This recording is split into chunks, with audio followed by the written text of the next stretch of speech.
on va rentrer dans le vif du sujet tout de suite. Je crois que c'est l'essentiel pour la soirée. Je voudrais d'abord qu'on fasse le point sur la situation actuelle de Julian Assange, qui, comme vous le savez, est maintenant retenu à l'ambassade d'Équateur à Londres, dans un contexte extrêmement difficile, dans une petite pièce, je ne vais pas répéter ce qui a déjà été dit, sans lumière du jour, avec l'air climatisé, avec souvent l'absence de contact extérieur, quel qu'il soit, depuis 2500 jours. Un peu plus, oui. Un peu plus même. Oui, alors, déjà à vous remercier d'être venu en nombre, parce qu'il faut savoir que le combat qu'on a mené avec Julian de façon générale, et en particulier pour le sortir de cette situation qui se prolonge depuis maintenant plus de 6 ans, a été très souvent mené de façon solitaire. C'est-à-dire qu'on a eu beaucoup de difficultés à mobiliser des personnes pour nous appuyer. Et cela a été le fait, notamment, c'est pour ça que je trouve que c'est très important qu'il y ait quelqu'un d'Acrimed qui soit parmi nous, du fait de violentes campagnes de délégitimation, voire de destruction qui le visaient, et de qualification d'antisémitisme à celle d'agression sexuelle, en passant par être un agent du FSB, et bien d'autres histoires, ont été relayées.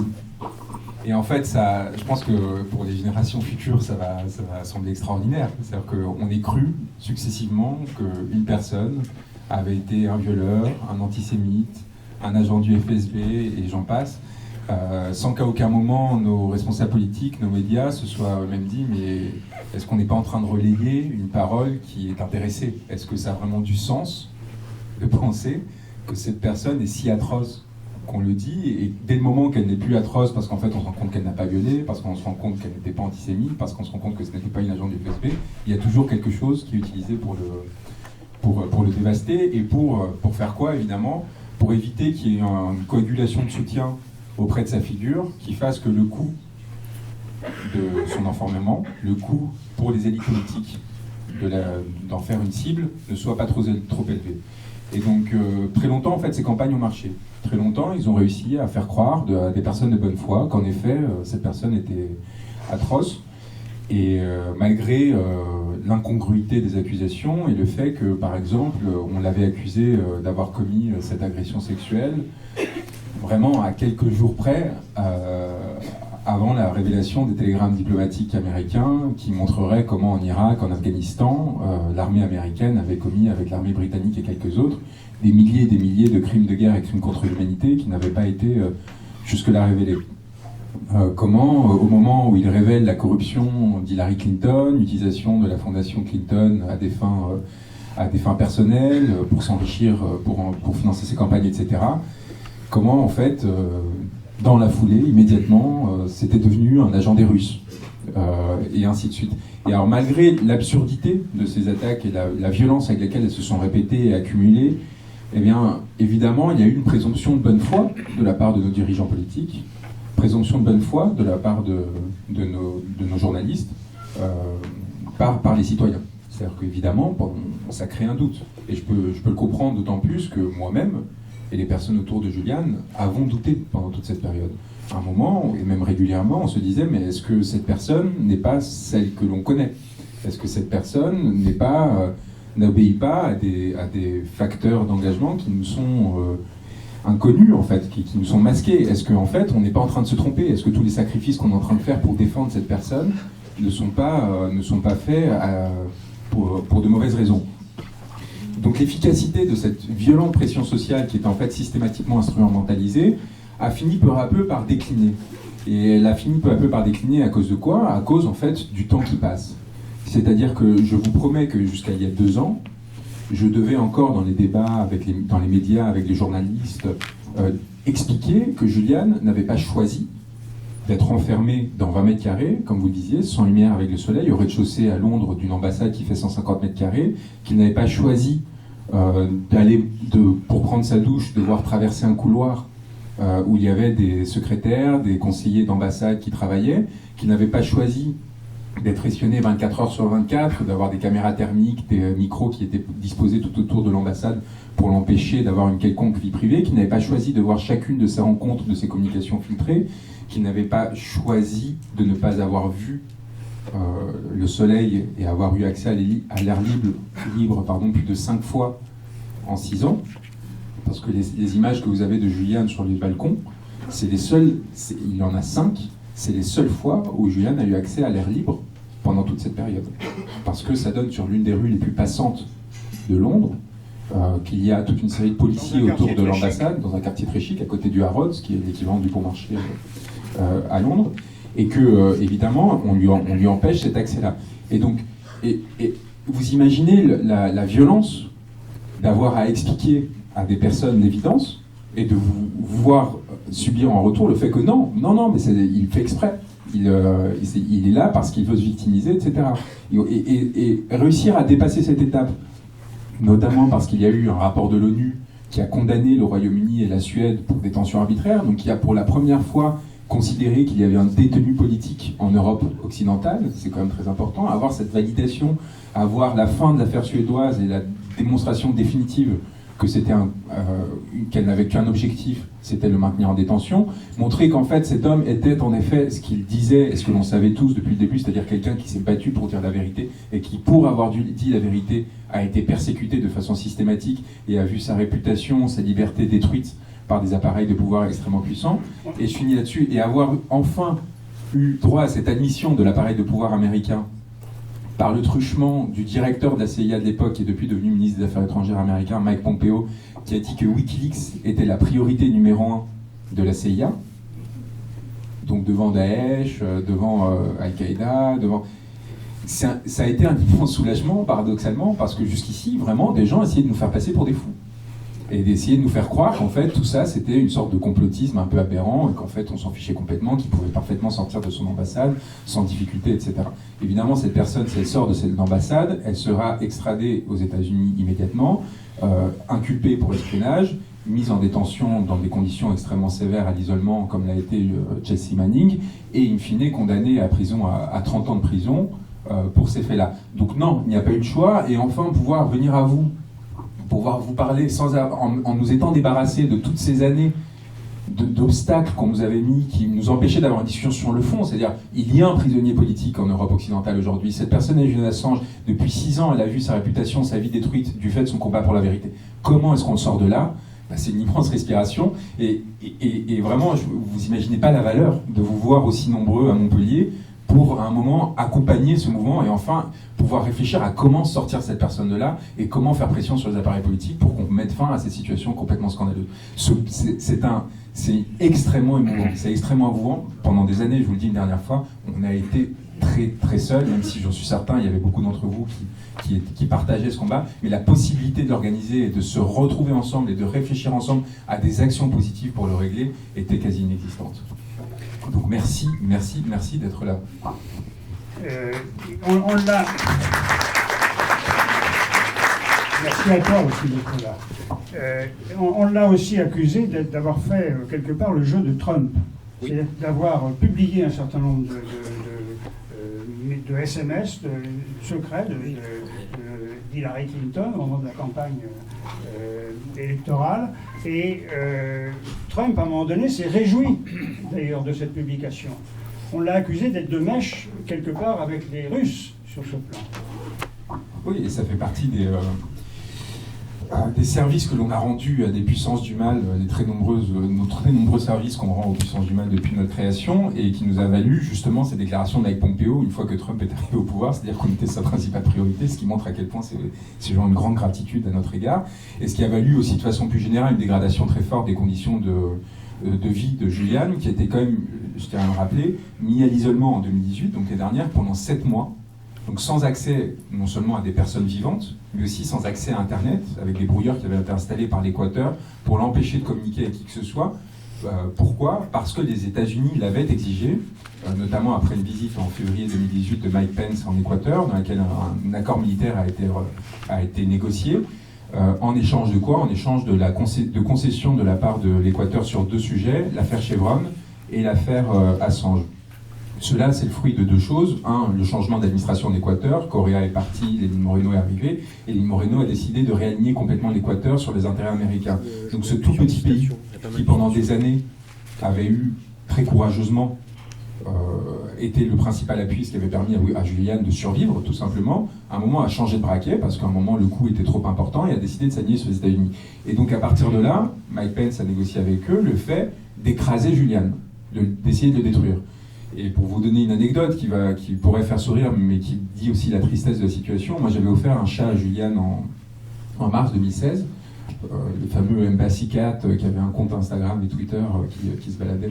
Vraiment dans l'idée, mais c'est pour dire aussi à quel point le niveau de détresse émotionnelle dans lequel était plongée cette personne. C'est-à-dire qu'à un moment, on s'était dit ensemble, qu'est-ce qu'on peut faire pour essayer de l'aider, vu que nos droits de visite étaient limités, etc. On s'est dit, peut-être qu'un chat va pouvoir... ce chat lui a été retiré en 2018. Enfin, on en était là. Et donc pendant 7 mois, cette personne n'a pu voir que 3 personnes, de façon régulière, même si ses avocats n'avaient qu'un droit de visite très limité. Moi, j'ai pas pu le voir pendant ces 7 mois. Et cela, le fruit de la politique américaine. Donc en fait, moi je peux vous répondre sans avoir à refaire le débat sur la campagne de 2016 et l'hystérisation qui a été provoquée par le fait que les démocrates ont perdu une élection imperdable et il fallait absolument trouver un coupable qui n'était pas eux-mêmes, etc. Et donc on a décidé que c'était Wikileaks. Je peux vous répondre par les faits. C'est-à-dire que factuellement, cette personne a été torturée à part l'administration qu'il est censé avoir aidé. Donc à partir de là, on peut inventer une théorie complotiste pour dire qu'en fait, il serait de mèche avec Trump. Je ne sais pas comment ou pourquoi. Ce qu'on sait, c'est que Trump a fait que la première cible de la CIA, une fois que Trump est arrivé au pouvoir, devienne Wikileaks. Et on a cherché à détruire cette personne par tous les moyens.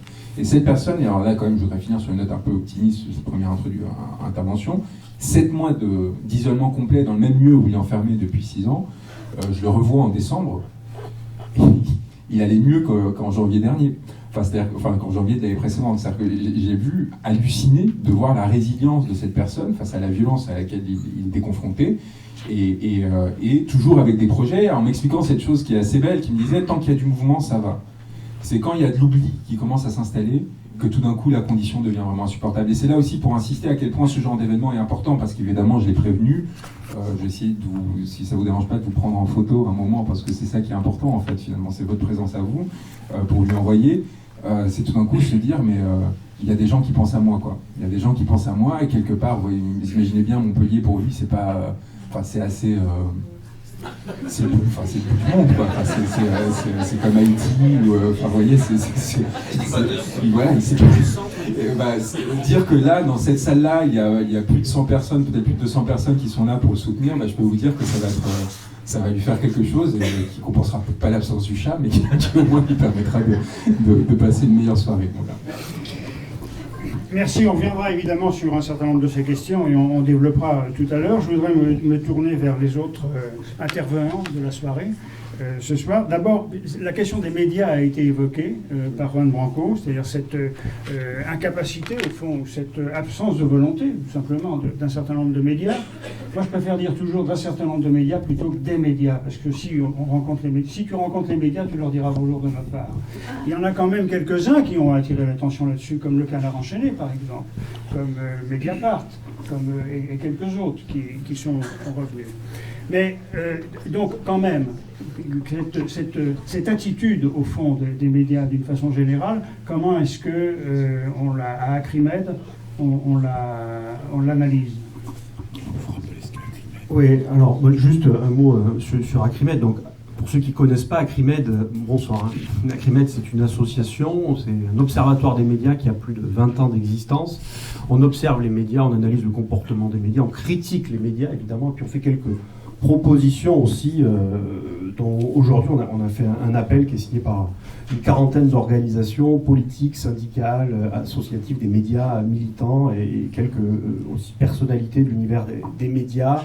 Évidemment, c'est pas Xavier Niel ou Laurent Geoffrin qui ont signé cette pétition, hein. C'est plutôt des intellectuels du type Alain Accardo ou d'autres proches de nos combats. Je ferme la parenthèse de l'introduction là, sur Acrimed. On aura l'occasion peut-être de reparler des médias en général. Simplement, sur cette affaire Assange, moi je ne suis pas un spécialiste, je ne connais pas Julian Assange, je ne l'ai jamais rencontré. J'ai suivi les informations comme elles me sont arrivées, à la fois dans les milieux militants, mais aussi à la fois dans les grands médias, les médias dominants. Et on peut relever deux phases. La première phase, c'est les révélations de Wikileaks. Les révélations de Wikileaks mais comme les révélations faites par d'autres lanceurs d'alerte à d'autres moments, on pense à Snowden évidemment, ces révélations, elles apportent aux médias qui les diffusent une reconnaissance symbolique. On diffuse des nouvelles informations qui vont à contre-courant. C'est un bénéfice symbolique, puis aussi un bénéfice, il faut le dire, financier.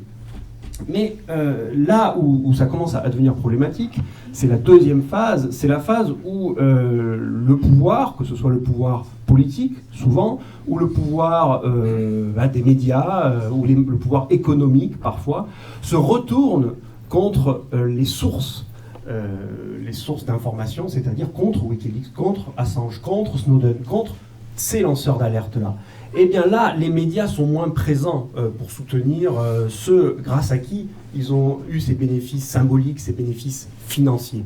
Et moi, j'ai un exemple qui me semble assez intéressant. C'est l'exemple d'un quotidien britannique de très bonne qualité par ailleurs. C'est le Guardian, qui avait fait un travail plutôt exemplaire aux côtés de Snowden. Le Guardian a diffusé une fake news. Alors, un journal de cette qualité, si vous voulez, c'est Le Monde, mais vraiment une catégorie au-dessus encore. Donc, le journal Le Monde, le journal Le Guardian, le journal de référence en Grande-Bretagne, a fait une fake news, a diffusé une fake news, a relayé une rumeur, à savoir que l'ancien directeur de campagne de Donald Trump, Paul Manafort, dont on a parlé tout à l'heure de manière sans le nommer, aurait visité secrètement Julian Assange à 3 reprises à l'ambassade d'Équateur à Londres. Or, les faits sont plutôt troubles, l'affaire plutôt vaseuse, et elle est vite démentie, cette histoire. Et preuve à la pluie, les deux intéressés remettent en question ce qui a été dit par le Guardian. Alors le Guardian revient sur son article, sur le site internet, modifie un petit peu quelque chose, mais c'est trop tard. C'est trop tard parce que l'information, elle est diffusée. Dans l'Obs, par exemple, on peut lire Manafort, le directeur de campagne de Trump, a rencontré secrètement Assange. Et donc, une fake news va être diffusée dans un grand média et dans des grands médias. Et tout cela m'amène à ce sujet-là. Quelles sont les bonnes nouvelles, des mauvaises nouvelles, les informations vraies, des fausses informations? Comment on va distinguer, comment on va faire le tri? Alors on va nous dire souvent, oui, mais elles pullulent sur les réseaux sociaux, sur les médias alternatifs. Là, on a toutes les chefferies éditoriales qui vont dire, oui, les réseaux sociaux, il faut s'en méfier. Et c'est sans doute vrai, il y a n'importe quoi qui peut circuler. Je pense à l'effet Pac-Man, par exemple, qui est développé par les platistes. Alors, je ne sais pas si vous savez ce que c'est les gens qui croient que la Terre est plate, et quand on leur demande, mais qu'est-ce qu'on fait quand on est au bout de la Terre pour se retrouver de l'autre côté? Mais ils disent, c'est l'effet Pac-Man. Vous savez, comme ce jeu, on sort du côté de l'écran, on se retrouve de l'autre côté de l'écran. Donc, c'est des rumeurs qui peuvent circuler sur Internet.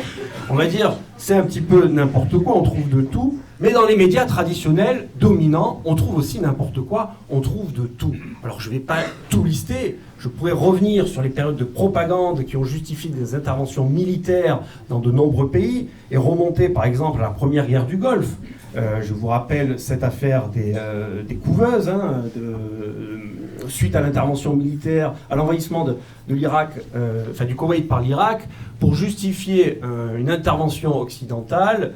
Là, alors je crois que c'était la fille de l'ambassadeur du Koweït, s'est fait passer pour une infirmière et a dit qu'elle avait vu des dizaines et des dizaines de couveuses saccagées par les Irakiens, ce qui était faux, mais ça a été vu par des millions de personnes, ce témoignage-là, et ça a justifié une intervention militaire. Je pourrais revenir sur les armes de destruction massive en Irak, je pourrais revenir sur beaucoup de choses qui justifient des interventions militaires, et qui sont en réalité des fake news faites par des médias sérieux, des médias dominants, avec des journalistes sérieux qui travaillent, qui enquêtent, etc., et qui finalement révèlent des fake news. On pourrait revenir sur plein de choses, des choses à la fois sérieuses, mais à la fois très secondaires, et ça pose la question réellement du travail des journalistes. Évidemment, on ne va pas reprocher aux journalistes d'essayer de bouffer, de finir sa fin de mois, etc. C'est compliqué d'être journaliste aujourd'hui. Il y a des conditions de travail qui sont compliquées. Mais les journalistes, quels qu'ils soient, comme les enseignants, comme les médecins, comme n'importe qui, ils ont des responsabilités. Ils ont des responsabilités. Et doivent-ils accepter de faire n'importe quoi? Doivent-ils accepter Rappelez-vous, le lendemain des attentats contre Charlie Hebdo, de suivre tout ce qui se passe, de pourchasser les flics qui pourchassaient les terroristes. Doivent-ils les pourchasser eux aussi? Doivent-ils faire tout ça, ces journalistes? Doivent-ils rentrer dans ce jeu permanent de l'information continue? Donc, tout ça pour revenir à cette idée générale qui est de dire que les médias et les journalistes, pas que les journalistes dominants, pas que les vedettes du journalisme, les animateurs que l'on voit sur BFM et compagnie, pas ceux-là, les autres journalistes ont cette responsabilité. Et quand ils ont une information qui arrive, quand c'est Wikileaks, ils la vérifient, très bien, c'est leur job, ils vérifient que c'est juste, que c'est intéressant, ils la diffusent, et ils en retirent une reconnaissance financière et symbolique. Mais quand c'est des informations officielles, ben très bien qu'ils les diffusent, mais qu'ils les vérifient, qu'ils les reprennent, qu'ils les corrigent, qu'ils enquêtent. Et on se rend compte que des fake news, et ils en sont aussi responsables, ils en diffusent aussi beaucoup. Alors, peut-être juste, je voulais dire un dernier mot là-dessus. Nous, à Acrimed, on soutient les lanceurs d'alerte, et Julian Assange en particulier, parce qu'ils prennent des risques, de la même façon qu'on soutient les journalistes indépendants, militants, qui prennent des risques pour révéler des choses, pour enquêter, etc. On les soutient, et ils ont une responsabilité, ces gens. Assange a une responsabilité, finalement. Les journalistes dont on parle, ils ont une responsabilité. Mais cette responsabilité, elle mérite une exigence sans faille. Une exigence telle que nous, on la donne aux journalistes. Et on n'est pas là, encore une fois, je le dis, pour flinguer un journaliste talentueux qui essaye de faire quelque chose. On est là pour le soutenir. Il y a des syndicats de journalistes, il y a des organisations collectives qui existent. Et ce qui se passe aujourd'hui, c'est la même chose. C'est un rassemblement collectif. C'est collectivement qu'on peut changer les choses. C'est pas individuellement. Assange, il a pas fait tout ça tout seul. Il a avec lui toute une équipe. Il a avec lui des avocats. Il a avec lui une équipe de cyber hackers ou je ne sais quoi. J'y connais rien, donc qui travaille à ses côtés. Voilà, c'est les travaux collectifs, c'est les luttes collectives, c'est l'engagement collectif, ce qui se passe ici, qui permet de transformer les choses, qui permet de combattre les choses. Alors, à travers Assange, c'est ces conditions à lui et aux lanceurs d'alerte en général qui sont touchées, c'est leurs conditions d'existence qui sont touchées, mais c'est aussi la question même de la liberté d'expression, de la liberté d'enquêter, de la liberté de faire de la recherche sur des sujets qui sont parfois pas mainstream, qui vont à contre-courant de ce que l'on tente de nous imposer. Donc nous, à Acrimed, et certainement tous les gens qui sont ici, nous soutenons Assange dans ces combats-là, et nous soutenons les journalistes qui tentent de faire bien leur travail.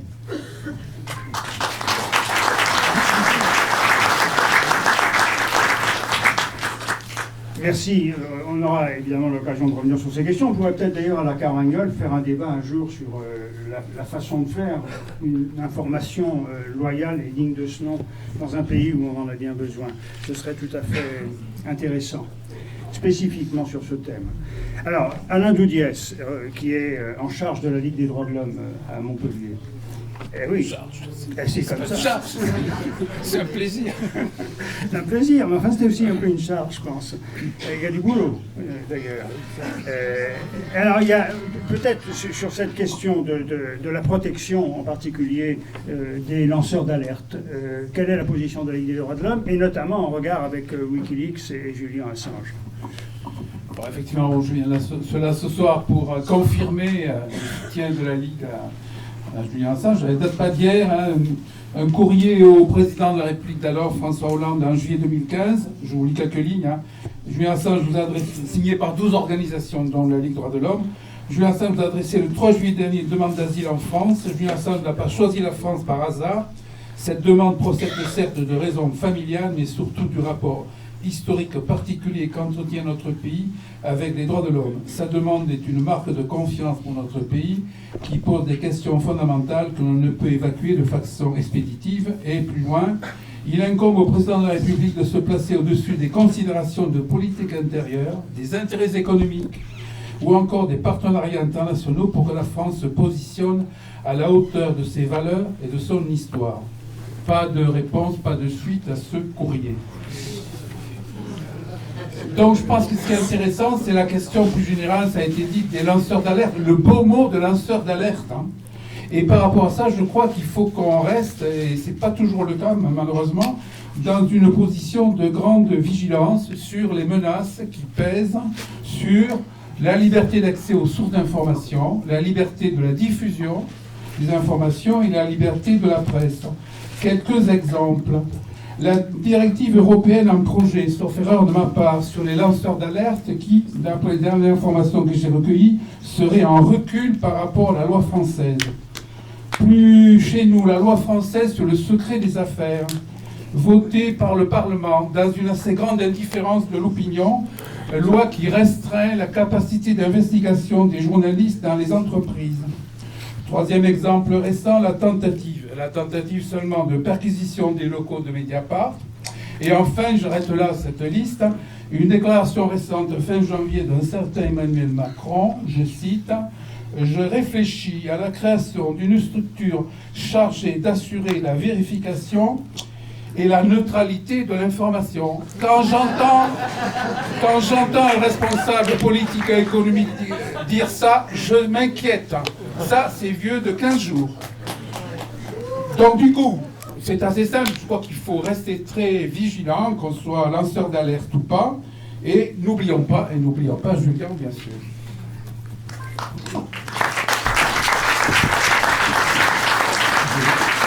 Je vais vous raconter quand même 2015 parce que c'était moi qui gérais l'affaire. Donc on révèle quand même que la NSA, donc l'institution qui s'occupe de la surveillance électronique de l'ensemble des communications de la planète pour les États-Unis. Donc l'agence de renseignement spécifique qui s'occupe de ça. Et avait mis sous espionnage toutes les communications des 3 derniers présidents de la République, donc François Hollande, Sarkozy et Chirac, et son entourage et leurs entourages. Mais non seulement ça, aussi que les entreprises françaises qui participaient à tout marché international supérieur à 200 millions d'euros étaient systématiquement mises sous surveillance pour avoir accès à leurs appels d'offres pour que les entreprises américaines puissent gagner contre eux. Donc c'est des milliers d'emplois qui ont été détruits à cause de ces dispositions, et ainsi de suite. On révèle tout ça, donc vous imaginez quand même. Il ne faut pas oublier le courage qu'il faut avoir pour une organisation, parce que c'est quelques types un peu perdus, quelques-uns à Berlin, quelques-uns à Londres, quelques-uns à Paris, de sortir des informations aussi sensibles et de les avoir pendant des semaines avant pour s'assurer qu'elles sont véridiques, etc. Et arriver à les mettre à disposition de l'ensemble du public. C'est-à-dire que ces personnes ont dans leurs mains à chaque fois du matériel radioactif, quoi. C'est-à-dire qu'ils pourraient justifier ou légitimer le fait qu'ils se fassent assassiner par la CIA ou compagnie du jour au lendemain.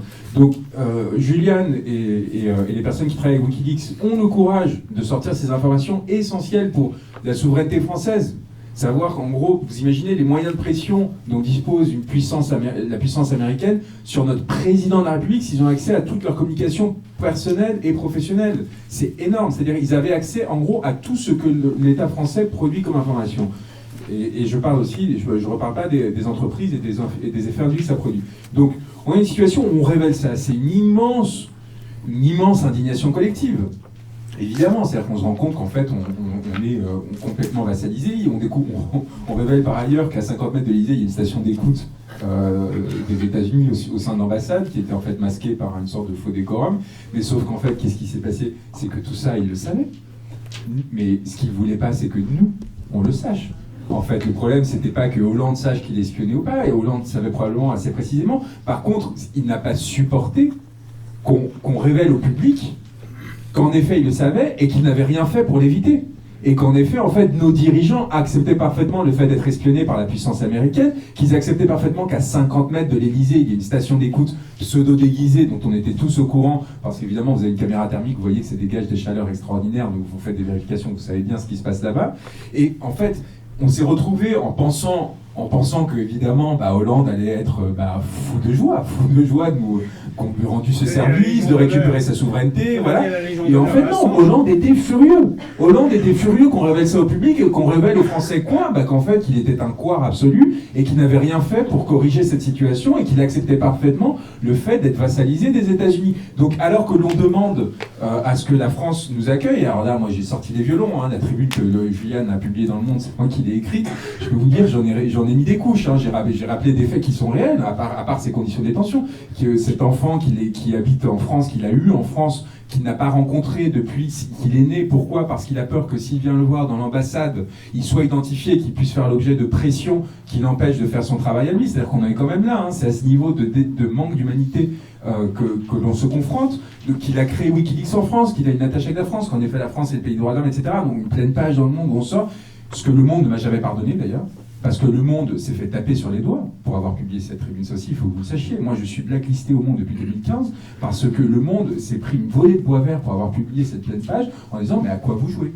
Vous participez en fait à la déstabilisation de notre pays en donnant une tribune à cette personne-là. Moi, la direction actuelle du Monde qui est dirigée aujourd'hui par Jérôme Fognolio et Luc Bronner, qui sont des personnes qui ont été installées là par Xavier Niel, on pourrait en reparler parce que c'est un travail que j'ai fait, mais dans un texte que je vous recommande de lire qui va bientôt paraître en librairie, l'éditrice est dans la salle, je vous laisse dans 3 semaines, mais bref. Au diable Vauvert. Au diable Vauvert, voilà. Ces personnes-là se sont fait allumer. Pourquoi ? Parce qu'on a considéré qu'on humiliait la puissance publique en rendant public leur asservissement. Et donc, je contacte François Hollande, qui m'écrit des textos. Donc là, je pense qu'il n'a pas compris ce qu'on vient de révéler, quand même. C'est quand même il y a un petit problème.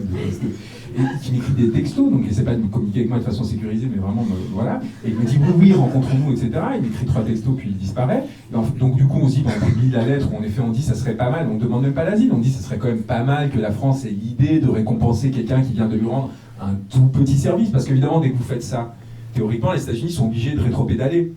Donc, l'ambassadeur est convoqué, dans la foulée, ils désactivent leur service d'écoute, quitte à après le réactiver différemment, mais c'est impossible de tenir donc, vous redonnez un peu d'avance à la France pour protéger ses intérêts, pour redevenir un État souverain, pour défendre ses entreprises, etc. Donc, c'est quand même un service immense. Enfin, il y a peu de Français qui ont rendu des services, de personnes qui ont rendu de tels services à la France ces dernières années. La Légion d'honneur, pourquoi pas, hein. Après tout, Patrice de Metz l'a reçu, donc je veux dire, on en est. Mais derrière, quand même, peut-être penser à se dire, cette personne est enfermée depuis 4 ans dans une ambassade, il a ses gosses en France, peut-être, je sais pas, après, on a de la créativité, on n'a pas politiquement. 3 quarts d'heure. Il a fallu 3 quarts d'heure à la France pour réagir par communiqué de l'Élysée, pour dire qu'après un examen approfondi de la demande, celle-ci était rejetée. Examen approfondi, 3 quarts d'heure après la publication de la lettre dans Le Monde. Examen approfondi, ils ont le sens de l'humour, hein. Enfin, je veux dire, il y a quelque chose de... Et donc, il y avait eu un communiqué de 13 organisations qui sont parmi les plus importantes de la défense des droits de l'homme. Il y avait Le Monde, quelque chose qui n'arriverait plus jamais aujourd'hui, parce qu'ils n'avaient pas compris ce qui se passait, ils n'avaient pas compris qu'il ne fallait pas, en fait. Ils nous avaient laissé une pleine page, ils ne referont pas l'erreur, je vous assure. Mais à ce moment-là, c'est-à-dire qu'on avait tout avec nous. 3 quarts d'heure. C'est le temps qu'il a fallu à Hollande pour dire qu'en fait, non, évidemment, il n'allait pas se fâcher avec les cousins américains et que tout ça c'était bien sympa, mais que cet être humain, il pouvait bien faire tout ce qu'il voulait, on ne le protégerait pas, on n'aiderait pas. Nous sommes la 6e puissance mondiale. Un petit pays comme l'Équateur a réussi à protéger cette personne pendant des années face aux États-Unis, face au Royaume-Uni. Vous imaginez le coût que cela induit pour cet État et pour les personnes qui vivent dans cet État. Comment est-ce que nous, on n'a pas la dignité et la force suffisante, nous, pays des droits de l'homme, etc., pour, à un moment, faire un geste minimal d'humanité. C'est-à-dire qu'on rentre dans des considérations humanitaires aujourd'hui face à cet individu. C'est même plus une question politique de savoir s'il faut défendre la liberté de la presse ou pas. C'est quelqu'un qui est torturé aujourd'hui pour ses idées, pour son combat. Comment ça se fait que nos dirigeants politiques sont couards à ce point-là? 2017, ce serait aussi défendre la liberté de la presse. Mais même pas. C'est-à-dire qu'on est en deçà de ça. On est en deçà de ça. On est sur une question de considération humanitaire de base. Donc, Emmanuel Macron est élu. Moi, j'ai écrit un contre Macron en juillet 2017. C'est-à-dire que l'espoir que j'avais pour Macron n'est pas non plus très élevé, mais très, très naïf. Je me dis quand même, Hollande était un peu fragile. Peut-être que je demande rendez-vous je réussis à avoir un rendez-vous à l'Élysée avec le conseiller spécial de M. Macron qui vient de démissionner, Ismaël Emédia. Il vient de démissionner pourquoi ? Ça me dit peut-être quelque chose, non? L'affaire Benalla, les vidéos, bref. Donc, cette personne me reçoit à l'Élysée. Je racontais l'anecdote, c'était assez rigolo. Ils m'écrivent le matin même avant la réunion. Ils ont mis quand même 2 mois à accepter, avec des allers-retours. C'était super compliqué. Et le matin même, ils m'écrivent pour me dire non, mais on aura 10 minutes de retard. Alors là, je peux vous assurer, quand vous connaissez les allées du pouvoir, vous recevez un texto, les allées du pouvoir, vous recevez un texto comme ça, vous dites, mais ils se foutent de ma gueule, 10 minutes de retard, comme si je m'attendais pas à attendre quand je suis reçu à l'Élysée, comme si j'allais leur en vouloir d'avoir 10 minutes de retard, je ne comprenais pas. Je me dis, c'est bizarre quand même, ça s'annonce pas très bien.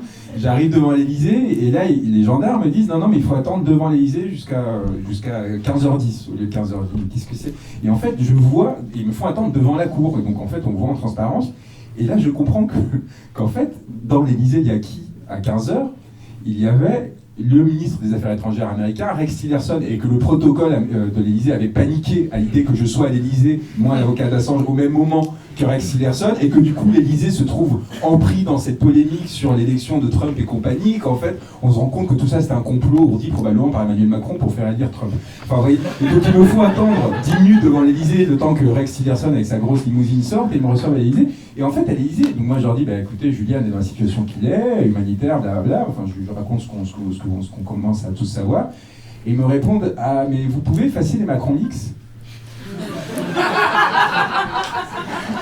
Et j'ai passé 1 heure à expliquer comment en fait Julian ne pouvait pas effacer les Macron X parce que c'était un peu ce contre quoi Macron, justement pas Macron, Assange s'était institué, c'est-à-dire censurer de l'information pour des intérêts politiques.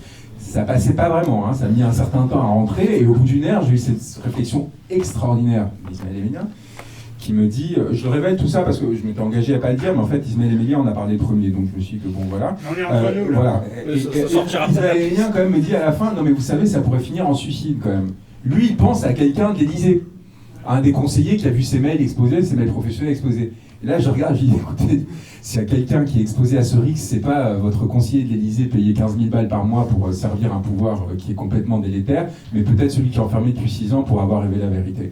Et là, il m'a rien dit parce que je pense qu'il a compris à quel point il était allé dans l'abjection trop loin, et le rendez-vous s'est achevé là-dessus. Donc j'avais, pour l'anecdote et pour être honnête avec lui, à un moment je lui ai dit, c'est vrai qu'on pourrait envisager que les mails précédents 2014 soient effacés, parce qu'à l'époque, Emmanuel Macron n'était pas engagé politiquement encore, que les personnes, surtout qui les conseillaient, qui sont ceux dont les mails ont été révélés, n'étaient même pas engagés pour lui. Et donc, en fait, c'est des mails qui, en effet, révèlent quelques détails personnels, rien de très grave.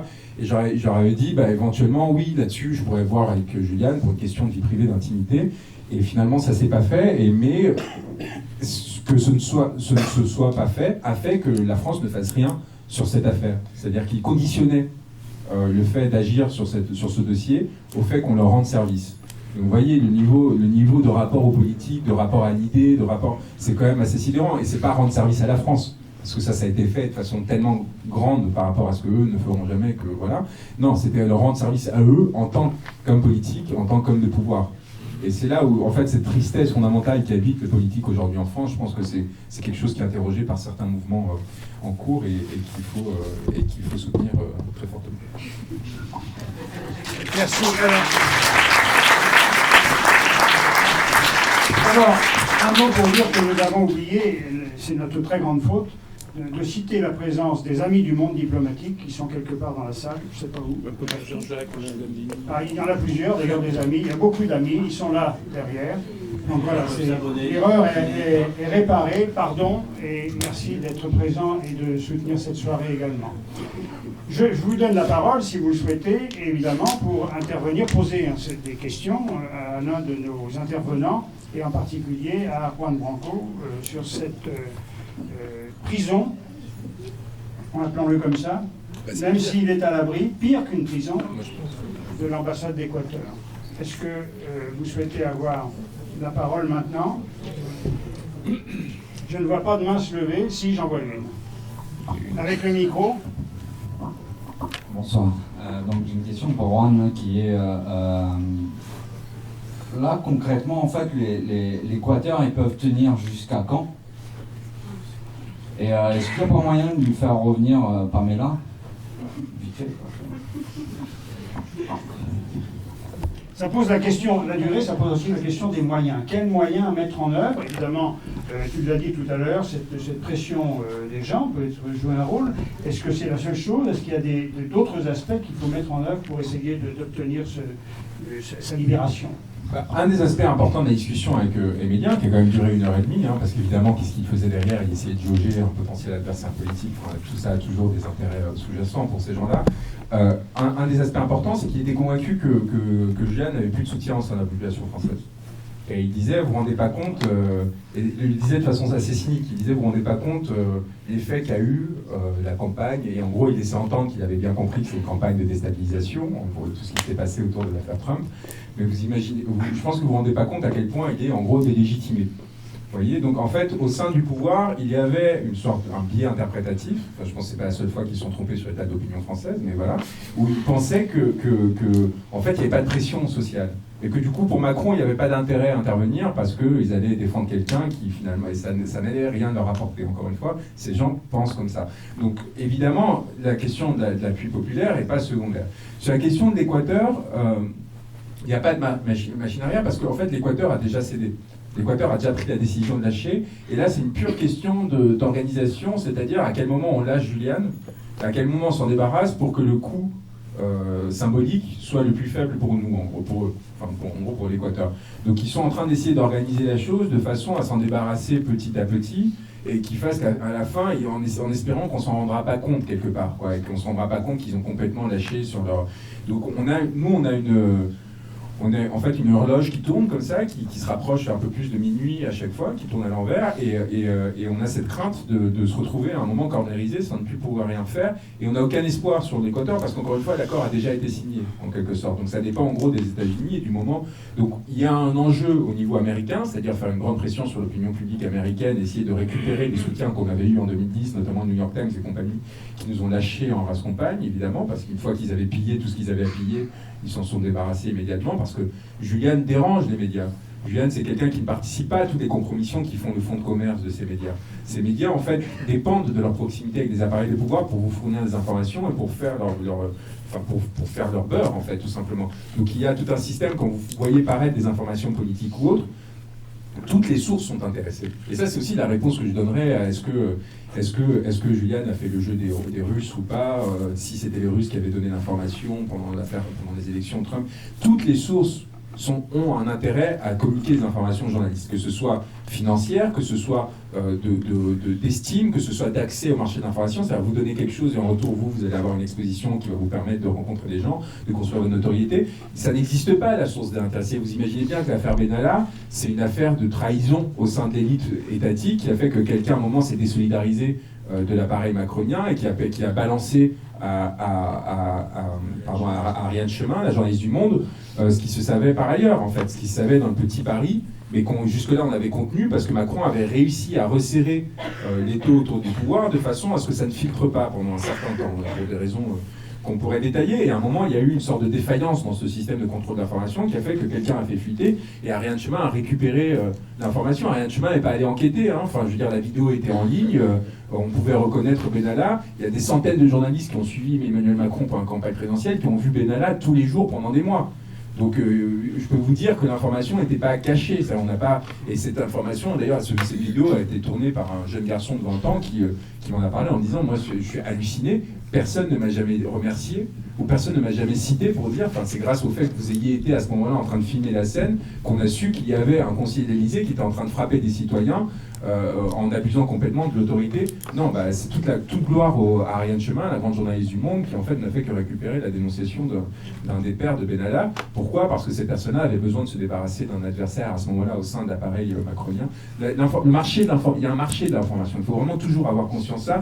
Et donc il y a toujours un intérêt au fait de vous faire sortir une information qui soit, et même en termes de rémunération symbolique, même les personnes qui sont les plus honnêtes, elles reçoivent une gratification au fait de faire sortir quelque chose et de savoir que c'est grâce à elle que cette information est sortie. Donc c'est pas forcément pour dire que c'est bon ou mauvais, mais c'est juste une expression neutre des effets de structure qui produisent cette information. Et je sais plus pourquoi je vous racontais ça, mais vous avez l'air de vouloir réagir. Oui, je reviendrai après. Oui, sur ça, sur ce journalisme-là, finalement, qui est un journalisme qu'on présente comme un journalisme d'investigation, mais qui parfois est juste un journalisme de révélation, on peut aussi relever pas mal de limites. Tout à l'heure, on parlait je crois que tu l'as évoqué, Mediapart.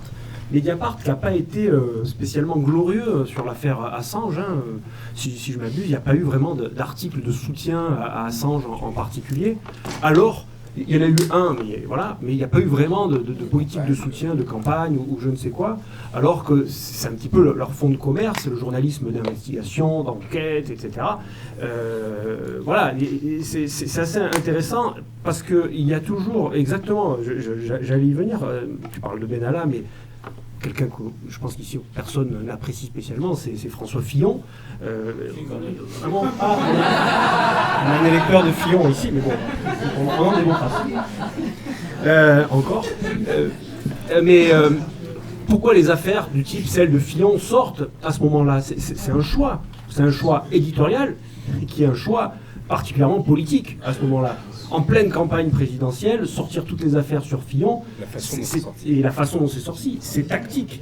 Quel est l'intérêt s'il n'est autre que politique ou de révélation symbolique, de bénéfices symboliques? Et Mediapart, là-dessus, n'a pas toujours été exempt de tout reproche. On se rappelle récemment les révélations sorties sur Mélenchon, sur sa compagne, qui est autre que quelqu'un que vous connaissez très bien, mais je ne vais pas nommer, etc. Donc c'est des révélations qui servent médiatiquement un journal, mais qui parfois desservent la cause journalistique en général. Donc ça me semble important de le dire, ça. Question, madame. Est-ce que vous pouvez parler fort ou ça va être difficile de venir jusqu'à nous? Je répète la question. Expliquer la différence de traitement entre Assange et Snowden. Alors, est-ce qu'il y a une gradation? Parce que nous, on la voit pas forcément en tant que public. Voilà. Et ensuite, quand vous parlez de soutien, les différentes organisations que vous êtes, il y a des courriers, mais est-ce qu'il y a d'autres choses? Est-ce qu'il y a des tractations avec des États? Des choses que vous pouvez nous dire. est-ce que vous avez entendu la question? Oui. Parfait.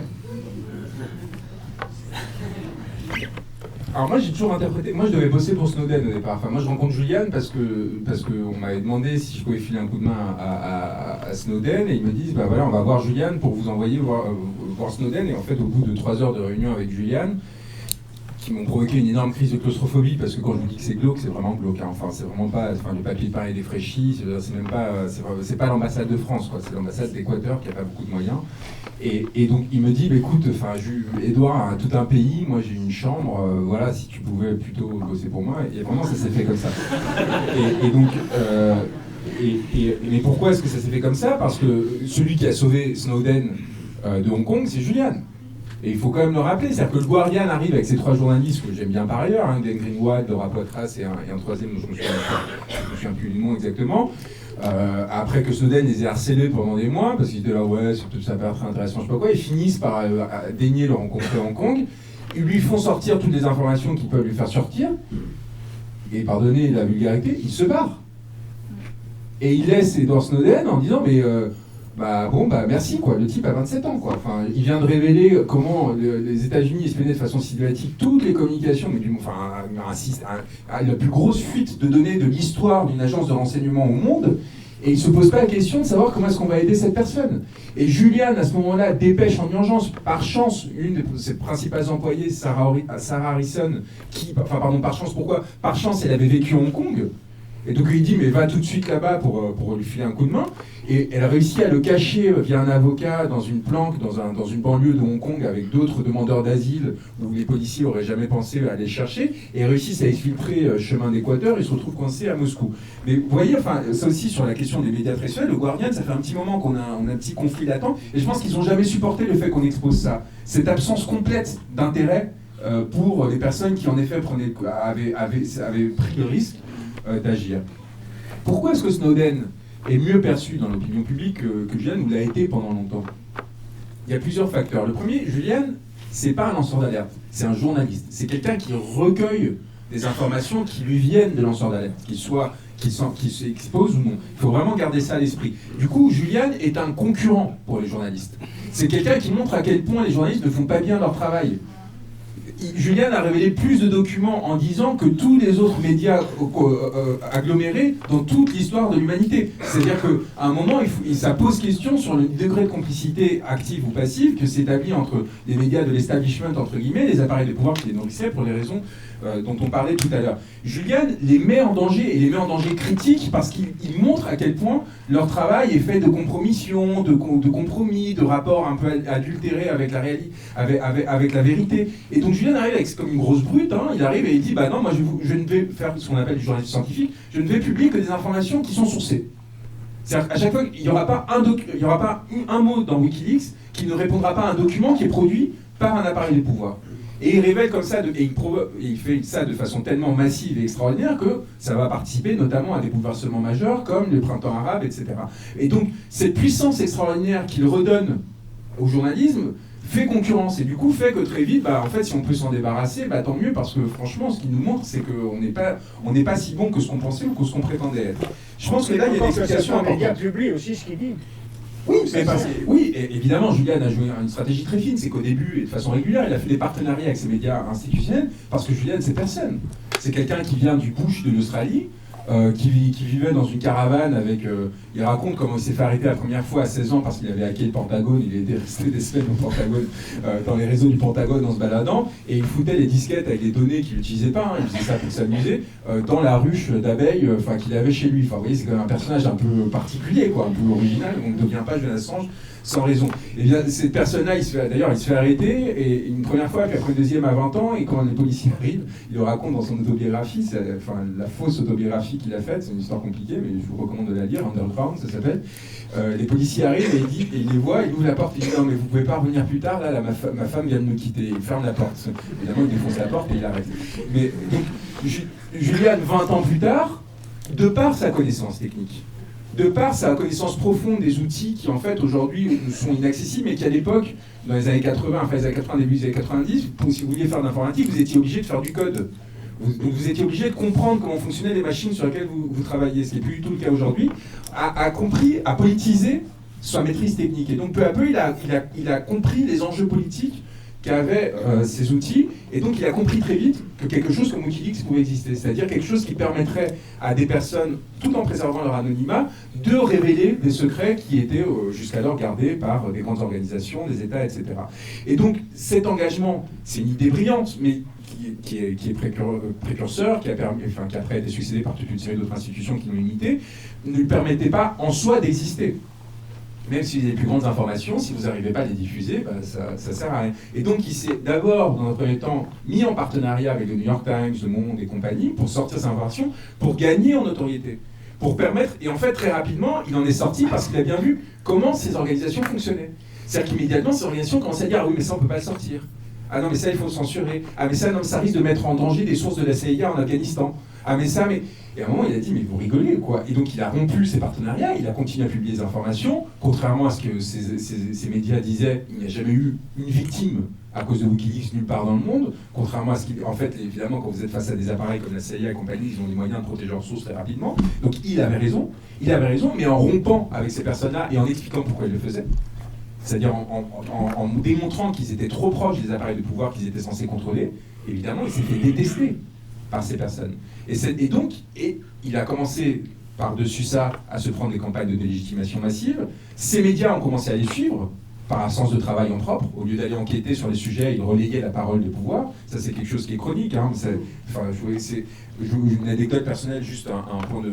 Moi, j'ai été accusé par Aurore Berger, la grande Aurore Berger, d'incitation à la violence début janvier.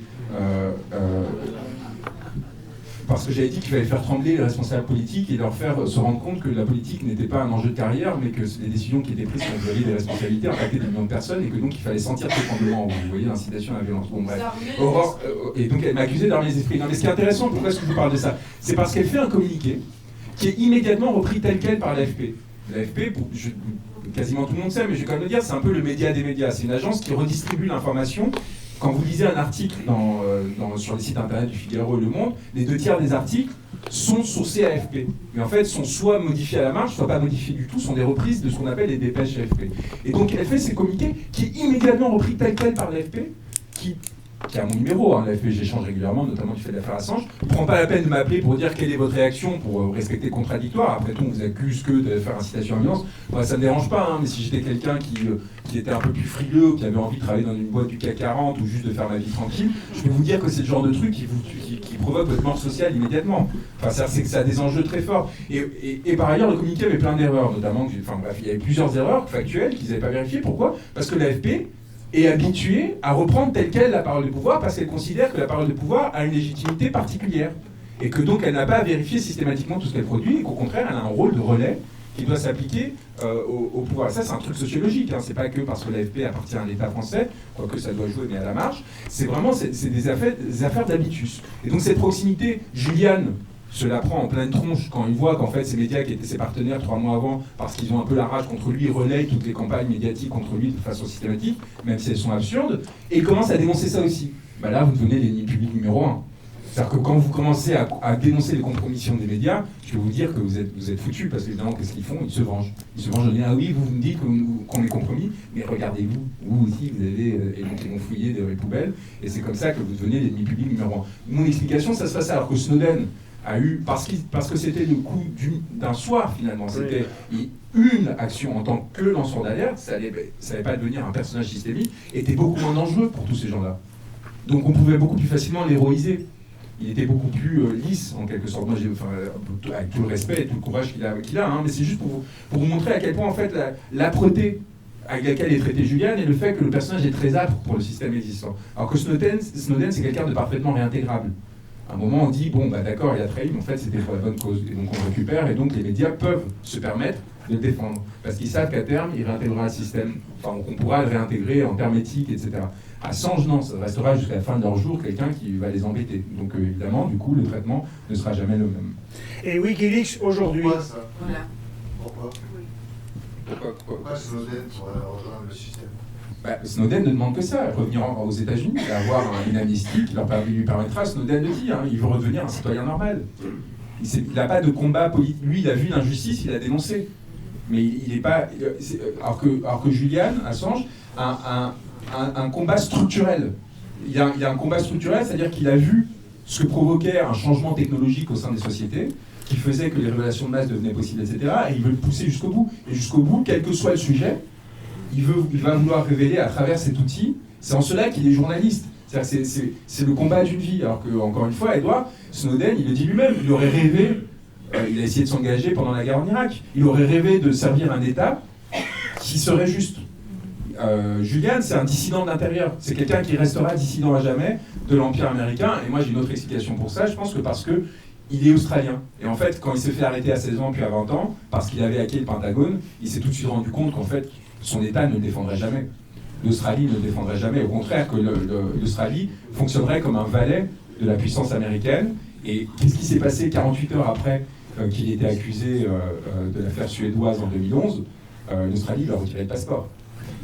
En général, votre pays, quand vous êtes à l'étranger, que vous êtes dans une judiciaire, il faut quelque chose qui s'appelle l'aide consulaire, c'est-à-dire qu'il vous envoie le consul qui vous explique qu'on va vous défendre, on va s'occuper de vous. Eux, non, ils ont retiré le passeport. Donc vous voyez bien, en fait, le parcours de Julian lui permet de comprendre le fonctionnement à l'échelle globale, hein, de ce qu'il appelle, lui, l'Empire américain, produit comme effet pour des citoyens comme lui qui essaient de s'engager dans leur espace politique, c'est-à-dire de devenir des citoyens de seconde zone, de laquelle l'État leur produira. Et ça, c'est quelque chose que moi, j'ai ressenti, et cette prise de conscience incroyable, de savoir qu'à un moment, même en France, j'étais pas protégé. Enfin, c'est-à-dire que la France ne me protégerait pas si à un moment les États-Unis décidaient de me cibler de façon plus directe, et il y a eu des épisodes où c'est intervenu. C'est quelque chose qui vous fait réfléchir et qui vous fait revaloriser l'idée d'appartenir à un grand État qui défendrait ses idées, ses citoyens, etc., qui serait capable de s'opposer. Quand vous-même vous retrouvez en situation de vulnérabilité parce que votre État a décidé de s'asservir à une puissance étrangère, vous vous rendez compte de la valeur que ça pourrait avoir de faire autrement et de la nécessité de se battre pour cet autrement. Donc lui, il a vécu avant, et je pense que ça, c'est une distinction aussi qui explique beaucoup la relation avec Edward Snowden. Alors Wikileaks aujourd'hui, en dehors de Julian, est-ce que ça continue à exister ? Comment ? Est-ce que l'organisation est parcellisée ? Est-ce que la protection est suffisante pour qu'ils soient producteurs d'informations ? Ils m'ont fait quand même un cadeau extraordinaire malgré eux, hein, c'est-à-dire qu'ils m'ont enfermé dans une ambassade où du coup il y a une chose qui s'appelle quand même l'immunité diplomatique. qui fait qu'il ne peut pas y avoir d'huissier, il ne peut pas y avoir de perquisition, et bon, à part les moments où on lui coupe Internet, où en gros Wikileaks a survécu grâce à ça. C'est-à-dire que Julian, à mon avis, dans un milieu ouvert, aurait disparu, et Wikileaks aurait disparu au bout de quelques mois, parce qu'il aurait détruit complètement. Là, en fait, en pouvant contrôler ces 1 mètre carré, c'est atroce en tant qu'être humain, mais ça lui a permis pendant quelques années de se renforcer, de restructurer Wikileaks et de permettre d'en faire quelque chose de viable qui continue à révéler. Donc je vous disais, on est devenus les ennemis de la CIA parce qu'on a révélé on a rendu public les outils qu'ils utilisaient pour pirater les cibles qui utilisaient. Donc on a révélé l'arsenal numérique de la CIA. Enfin, vous comprenez maintenant peut-être un peu mieux pourquoi ils n'étaient pas contents. Et du coup, parce qu'évidemment, quand vous faites ça, qu'est-ce qui se passe? Vous le désactivez immédiatement. Parce que sur quoi repose cet arsenal? Sur des failles qui n'ont jamais été révélées, des failles dans les systèmes d'exploitation, etc. Donc dès lors que vous révélez où sont les failles, il y a des corrigés, il y a des patchs qui font que... Du coup, pendant quelques mois, la CIA a été complètement neutralisée, donc ça... de rien. Et donc voilà, donc Julian continue à agir, Wikileaks continue à agir, il y a un nombre indéterminé de personnes qui travaillent tout autour de la planète pour continuer à faire vivre cette plateforme, malgré toutes les pressions. Ce qui est extraordinaire, c'est qu'ils continuent à réussir à produire et à sortir des informations alors que, encore une fois, c'est les personnes les plus ciblées de la planète. C'est-à-dire que toutes les agences de renseignement les traquent pour savoir et pour connaître leurs sources et ont réussi à publier des informations et à protéger les sources qui nous les envoient. Et voilà, donc Wikileaks continue à faire son travail et surtout à donner fruit à des enfants. Le consortium international de journalistes qui a révélé les Panama Papers, etc., c'est une répétition du modèle de Wikileaks. Wikileaks a été précurseur dans la construction de tous ces systèmes qui permettent de traiter des données massives et de révéler au public. Sauf que Wikileaks se fait de façon plus intéressante, je pense, parce que plus politique, et en donnant accès surtout à la source des données. Ce que font pas ces organisations qui considèrent encore que les journalistes doivent avoir un privilège sur les citoyens. Si c'est ce qu'on avait fait si on avait fait ça sur les Macronix, je peux vous dire qu'il n'y a pas 1/10 des informations contenues dans les Macronix qui seraient sorties dans l'espace public. Si on avait autorisé seulement quelques dizaines de journalistes à accéder à ce paquet d'informations parce qu'on considère qu'il y avait des choses qui touchaient à la vie privée, vous n'auriez pas su, par exemple, que la taxe carburant ne servait pas à financer la transition écologique, comme on le disait, mais à financer le CICE. Et donc à financer en gros les grands groupes.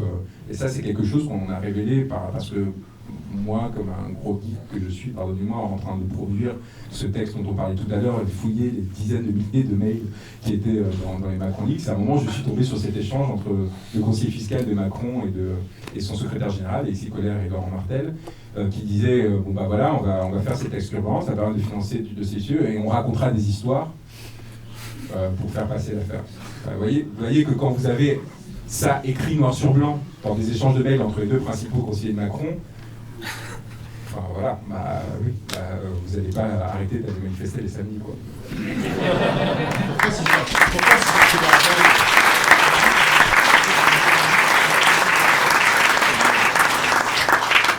Allez-y. Donc une question, vous êtes l'avocat français de Julian Assange, est-ce qu'il y a d'autres avocats dans d'autres pays et comment ça se coordonne sa défense justement à l'échelle européenne ou à l'échelle internationale? Merci, peut-être aussi, monsieur derrière. Vous l'avez évoqué rapidement, est-ce que vous pouvez revenir sur le lien entre les Wikileaks et les printemps arabes? Alors sur les avocats, d'ailleurs moi je suis rentré comme ça, j'étais un des coordinateurs de l'équipe d'avocats, parce qu'en fait non, je ne suis pas tout seul, vous inquiétez pas, on est 80. C'est parce qu'il y a évidemment des procès et des affaires dans tous les pays pour essayer de le faire taire. Et donc il y a quelques coordinateurs qui s'occupent justement de s'assurer qu'entre, et ça va de la femme de George Clooney, à Mike Clooney, dont vous avez peut-être entendu parler, à Balthazar Garzón, qui est celui qui avait fait arrêter Pinochet. En gros, dans chaque pays, vous avez les pontes de chaque pays qui participent d'une façon ou d'une autre, le plus souvent bénévolement, pour essayer de soutenir Julian, et qui se font l'objet chacun de pressions assez violentes. C'est-à-dire que l'avocate anglaise Jennifer Robinson, qui est une des plus importantes du coup, parce que c'est au Royaume-Uni, donc c'est là où la plupart des affaires se passent, a eu droit il y a 6 mois, pour dire aussi comment fonctionne la presse, a eu dans le tabloïd The Sun, donc un des journaux les plus lus du pays, a une pleine page, en couverture, une photo d'elle en train d'embrasser quelqu'un, en disant, le titre c'était l'avocate de Wikileaks embrasse un homme marié. Non mais vous voyez, et il y a une deuxième couverture le lendemain. Et je veux dire, et d'ailleurs un autre avocat, bon là c'est plutôt sympa, hein, mais bon, par ailleurs, il y a quand même 2 avocats. C'est fréquent. Ouais. Ces campagnes systématiques qui vont de cambriolage, dénigrement, attaques, etc., on les a toutes connues à une échelle ou une autre. Il y a quand même eu 2 suicides et une 3e mort relativement suspecte d'avocats de Julian. Moi, j'ai vu des gens devenir fous, littéralement fous, à cause de cette affaire. Et il y a eu des faits précis, par exemple, te visant toi? Oui. Oui, mais dont j'ai parlé, hein. J'ai eu des cambriolages, j'ai eu des attaques réputationnelles super violentes sur Wikipédia, dont on n'a jamais pu parler, enfin dont j'aimerais bien vous parler, mais qui me concernent que moi, qui ne sont pas intéressantes. Il y a eu des interventions, moi j'ai eu droit à des histoires très, très bizarres, donc qui sont presque pas crédibles, quoi. C'est-à-dire que quelqu'un qui donne rendez-vous au fin fond du Sélec, que j'ai croisé parce que j'étais parti avec le Monticlo pour enquêter pour la guerre civile de Centrafrique à Bangui, qui m'avait aidé là-bas à trouver des informations, et qui me redonne rendez-vous 6 mois plus tard dans un café du 6e arrondissement à Paris, et qui arrive avec des énormes lunettes, qui enlève ses lunettes, qui a un visage tuméfié, et qui me dit j'ai parlé, fais attention à toi. Et cette personne, et elle me dit après que c'était mon agent traitant de la DGSE à Bangui en fait, et que voilà, un truc super bizarre en fait, qui est tellement bizarre que j'arrive même pas à comprendre quel est vraiment le message qui est pas très clair, quoi. Mais enfin, vous voyez, vous vivez des trucs comme ça, vous avez 24, 25 ans, on vous dit bon bah ok, on comprend où est-ce qu'on a mis les pieds. Donc ça c'est juste pour les avocats. Donc aujourd'hui moi je suis un des moins importants dans le dispositif, parce que en France on est un peu allé au bout du truc. Je m'occupais de l'ONU, on a obtenu ces décisions de l'ONU, donc maintenant c'est réglé. Et l'enjeu se joue aux États-Unis. Aujourd'hui, c'est aux États-Unis et au Royaume-Uni, en fait, ce qui est en train de se passer. Et sur la deuxième question... Exactement comme pour les Gilets jaunes. C'est-à-dire que dès le moment que vous donnez la preuve aux personnes de quelque chose dont ils avaient l'intuition, vous les renforcez énormément dans leur capacité à se mobiliser. Donc, en l'occurrence, sur les printemps arabes, les télégrammes diplomatiques américains permettaient de prouver la corruption de Ben Ali et en Égypte du régime de Moubarak de façon très précise et détaillée. Ils donnaient des chiffres, ils indiquaient des propriétés, ils indiquaient des faits de corruption réels, qui faisaient qu'en fait, il y a eu des télégrammes diplomatiques qui ont été brandis dans les manifestations contre Ben Ali, en disant mais on a la preuve par vos propres alliés, c'est-à-dire par vous-même, que vous êtes corrompus. Et comment vous voulez qu'un régime politique survive à ça? Jusque-là, il pouvait jouer sur l'ambiguïté, il pouvait jouer sur le non-dire même, l'absence de confirmation. Et malheureusement, j'en connais quelques-uns qui survivent. Ouais, mais mal, beaucoup plus difficilement. Beaucoup plus difficilement, parce que le coût devient beaucoup plus important, vous n'avez plus de crédibilité. Or, la politique et les États tiennent sur la croyance en l'autorité, en la véridicité de la parole de l'État auquel vous êtes confrontés. Je peux vous assurer qu'il n'y a pas un État qui tient en mettant un policier derrière chaque citoyen pour s'assurer qu'il traverse bien qu'il traverse bien avec les rues. Vous êtes obligé à un moment d'être dans un rapport de fiction qui va faire que vous allez avoir peur de la sanction, que vous allez avoir une croyance positive et négative en l'État, c'est-à-dire soit peur de sanctions si vous partez sur le côté, et à l'inverse, envie de récompenser ce pouvoir qui en effet vous permet de maintenir une certaine intégrité dans votre espace, etc. Donc dès le moment que vous démontrez que cet État-membre, et moi en l'occurrence de façon systémique, avec des affaires de corruption massive, etc., vous donnez une arme immense à la population pour légitimer sa colère et pour empêcher que les appareils de propagande recouvrent cette colère et les écrasent.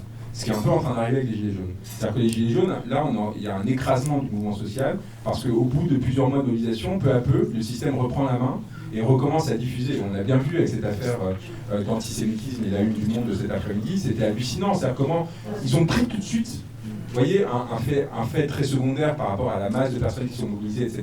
Pas secondaire dans le terme de gravité. Je parle vraiment en termes de hiérarchisation de l'information, mais tout de suite, ils ont senti le truc, ils l'ont pris, et c'est devenu le sujet qui permettait de qualifier les Gilets jaunes, etc. Vous voyez, ce genre de choses, si vous avez la factualité avec vous, qui permet de démontrer que tout ça c'est de la propagande, si par exemple on avait les échanges entre Castaner et Macron, ou même au sein du Monde, au sein de la rédaction, pour voir comment en fait cette décision cet événement a été mis en avant, et qu'on démontrait qu'en effet ça répond à une manipulation, évidemment vous les faites tomber.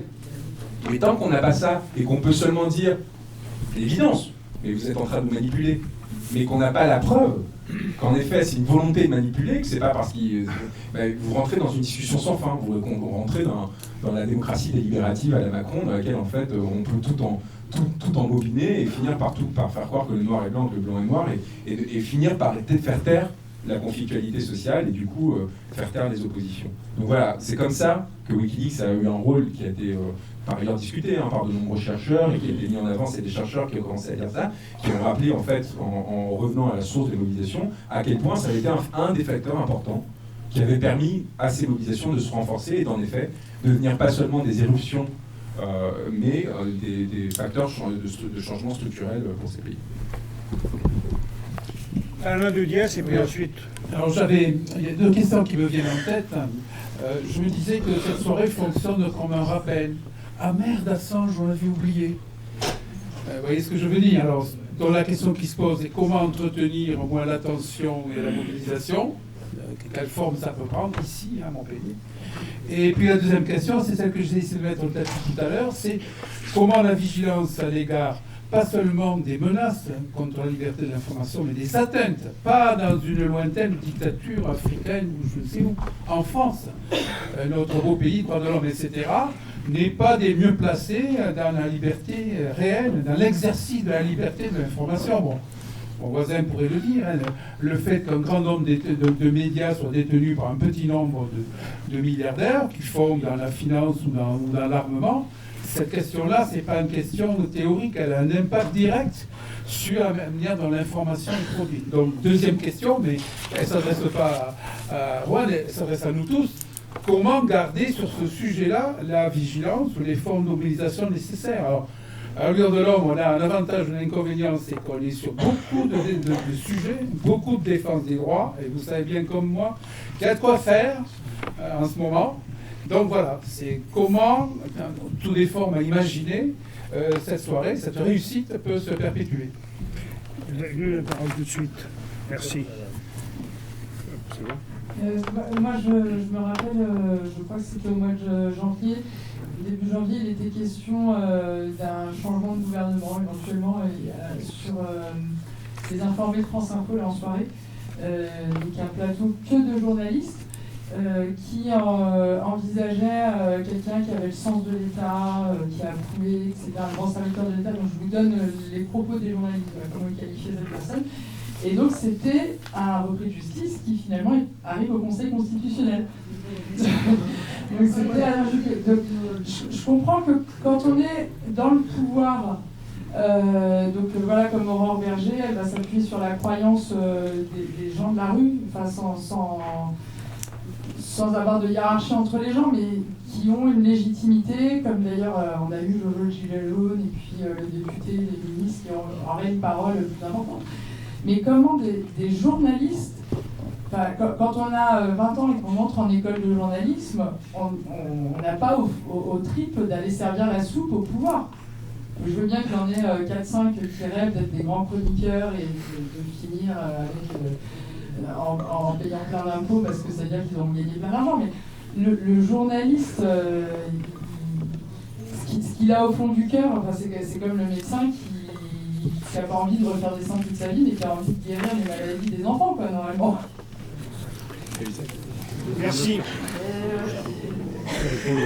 Merci. Moi, je vais juste dire un mot là-dessus parce que je me suis senti un tout petit peu concerné aussi, puisque je suis journaliste aussi, et formateur de journalistes. Je vais vous raconter une anecdote.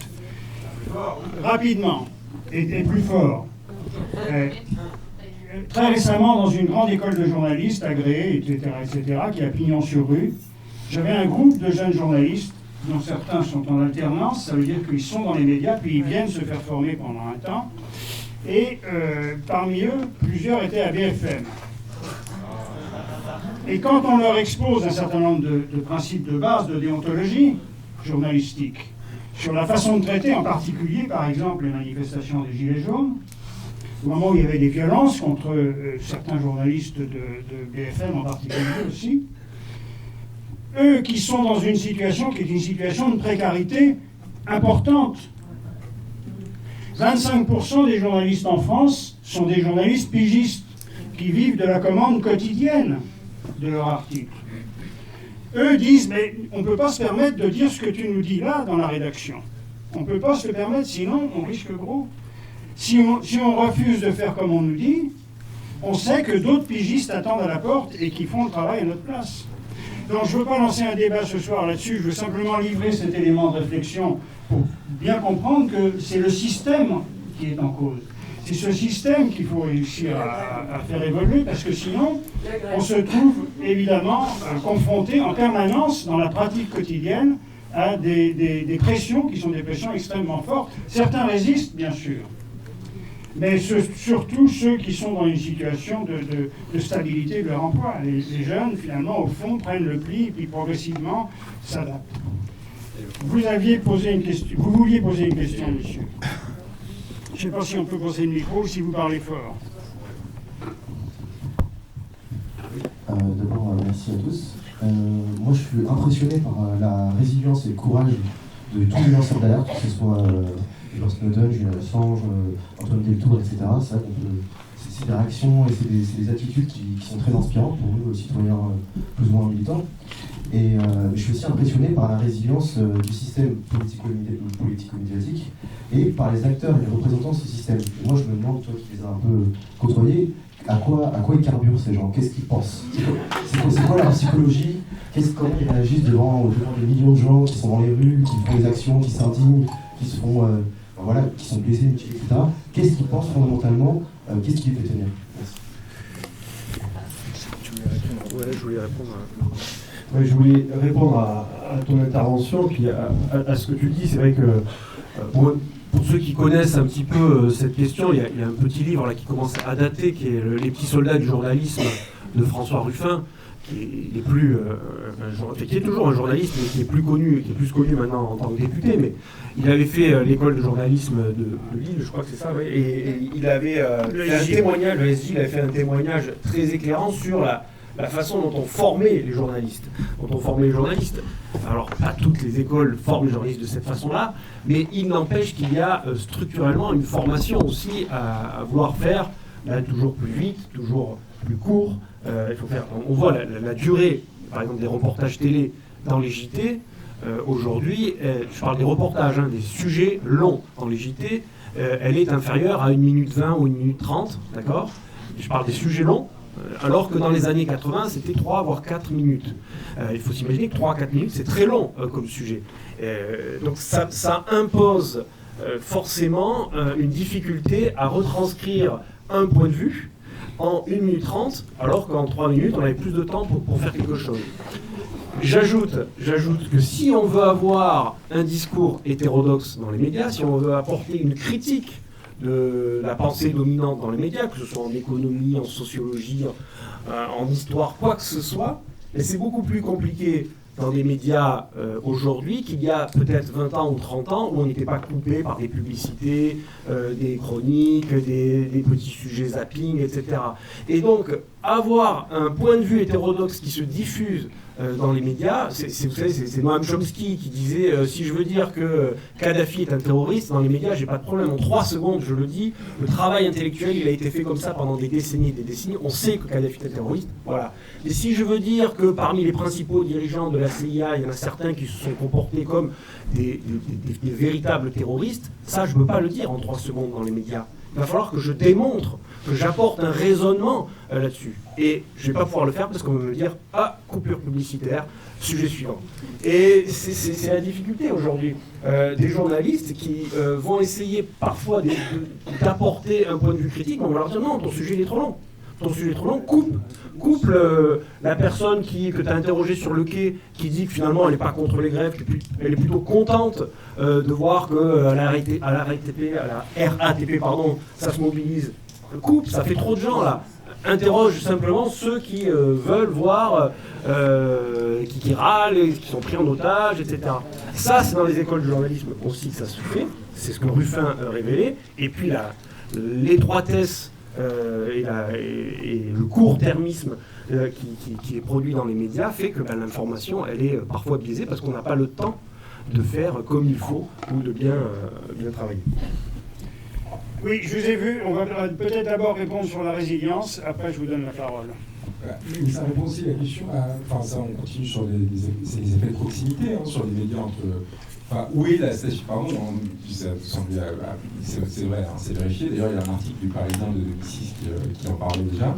Où est la station de la CIA à Paris? Dans le bureau du Figaro, dans l'immeuble du Figaro. Au 4e étage du bâtiment du Figaro, au 14 boulevard Haussmann, c'est la CIA. Du -1 au 3, c'est le Figaro. Du 5 au 7, c'est le Figaro. Au 4e, c'est une anecdote, hein. Ça ne veut pas dire que le Figaro est un agent de la CIA. Mais vous imaginez bien, du coup, ça fait quoi? C'est-à-dire qu'il doit bien avoir des agents de la DGSI quelque part dans le bâtiment aussi pour contrôler la CIA. Quoique, ça c'est Le Monde qui l'a révélé en 2018, il y a 150 agents de la CIA à Paris, il y avait 4 agents de la DGSI qui sont censés les surveiller. Donc, et je pense que Le Monde finissait à Elliott en disant mais ils n'ont même pas réussi à mettre sur écoute leur chef de station. Quoi. Donc, enfin, la DGSI n'a pas réussi à mettre sur écoute le chef de station de la CIA. Donc, mais bon, ça c'est très anecdotique, mais les effets de proximité entre médias et politiques, parce qu'encore une fois, les médias dépendent du politique pour avoir la source, créent des effets de complicité, créent évidemment par ailleurs des amitiés, des coucheries, des couples, des haines, mais des règlements de compte, donc ça va dans les deux sens. Hein. Mais l'information qui nous arrive, elle est déterminée par tous ces effets sociaux qui, dès lors que les barrières déontologiques s'abaissent un peu, parce que finalement, il y a tous ces facteurs économiques, on vous retrouvez très rapidement dans des effets de connivence extrêmement importants, qui font que du coup il n'y a pas d'enquête sur certaines personnes, il y en a d'autres à charge sur d'autres, et ainsi de suite. Et donc ces effets-là restent très invisibles, quoique les réseaux sociaux ont permis, comme permettent peu à peu en fait, de saisir quelles sont les sensibilités des journalistes qui eux-mêmes se trahissent par vanité, et qui eux-mêmes en allant liker tel truc, en postant telle chose, révèlent des biais que jusqu'alors ils tenaient cachés. Sur la résilience du système, ces gens carburent quand même à l'argent, au prestige, à la croyance que l'on continue à avoir dans le système qui fait que, notamment au sein des élites bourgeoises, si vous voulez être invité à des dîners en ville, vous n'avez pas intérêt à être un gilet jaune. Enfin, vous voyez, il y a toute une série de récompenses réelles et symboliques qui vous permettent en fait de revivre très loin des mobilisations sociales et de la violence que vous provoquez au sein de la population, jusqu'à ce qu'un Fenwick vienne défoncer votre porte. D'où derrière, évidemment, l'hystérie médiatique et politique qui s'est prise dans tout Paris, parce que tout d'un coup, des personnes osaient aller les chercher là où ils étaient, ce que M. Macron avait demandé 6 mois avant, en pensant que jamais personne n'oserait. Parce que finalement, en fait, l'Élysée, il avait des moyens d'État. Vous voyez, et à un moment, en fait, ils disent, ah ben non, pardon, merde, mais on était, en fait, peut-être qu'ils vont vraiment venir. En l'occurrence, ils ont eu de la chance, les personnes qui étaient allées là n'avaient aucune envie d'aller les chercher, mais juste, ils étaient dans un délire un peu post-manif.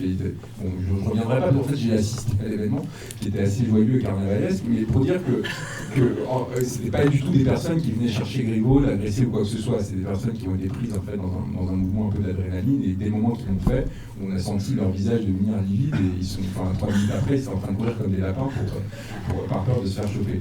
Donc, mais voilà, donc oui, ça tient tout simplement parce qu'en fait, tout vous pousse à tenir. Pourquoi? Parce que le système, naturellement, hein, d'ailleurs, tout système institué récompense ceux qui le servent, que ce soit pour le bien ou pour le mal.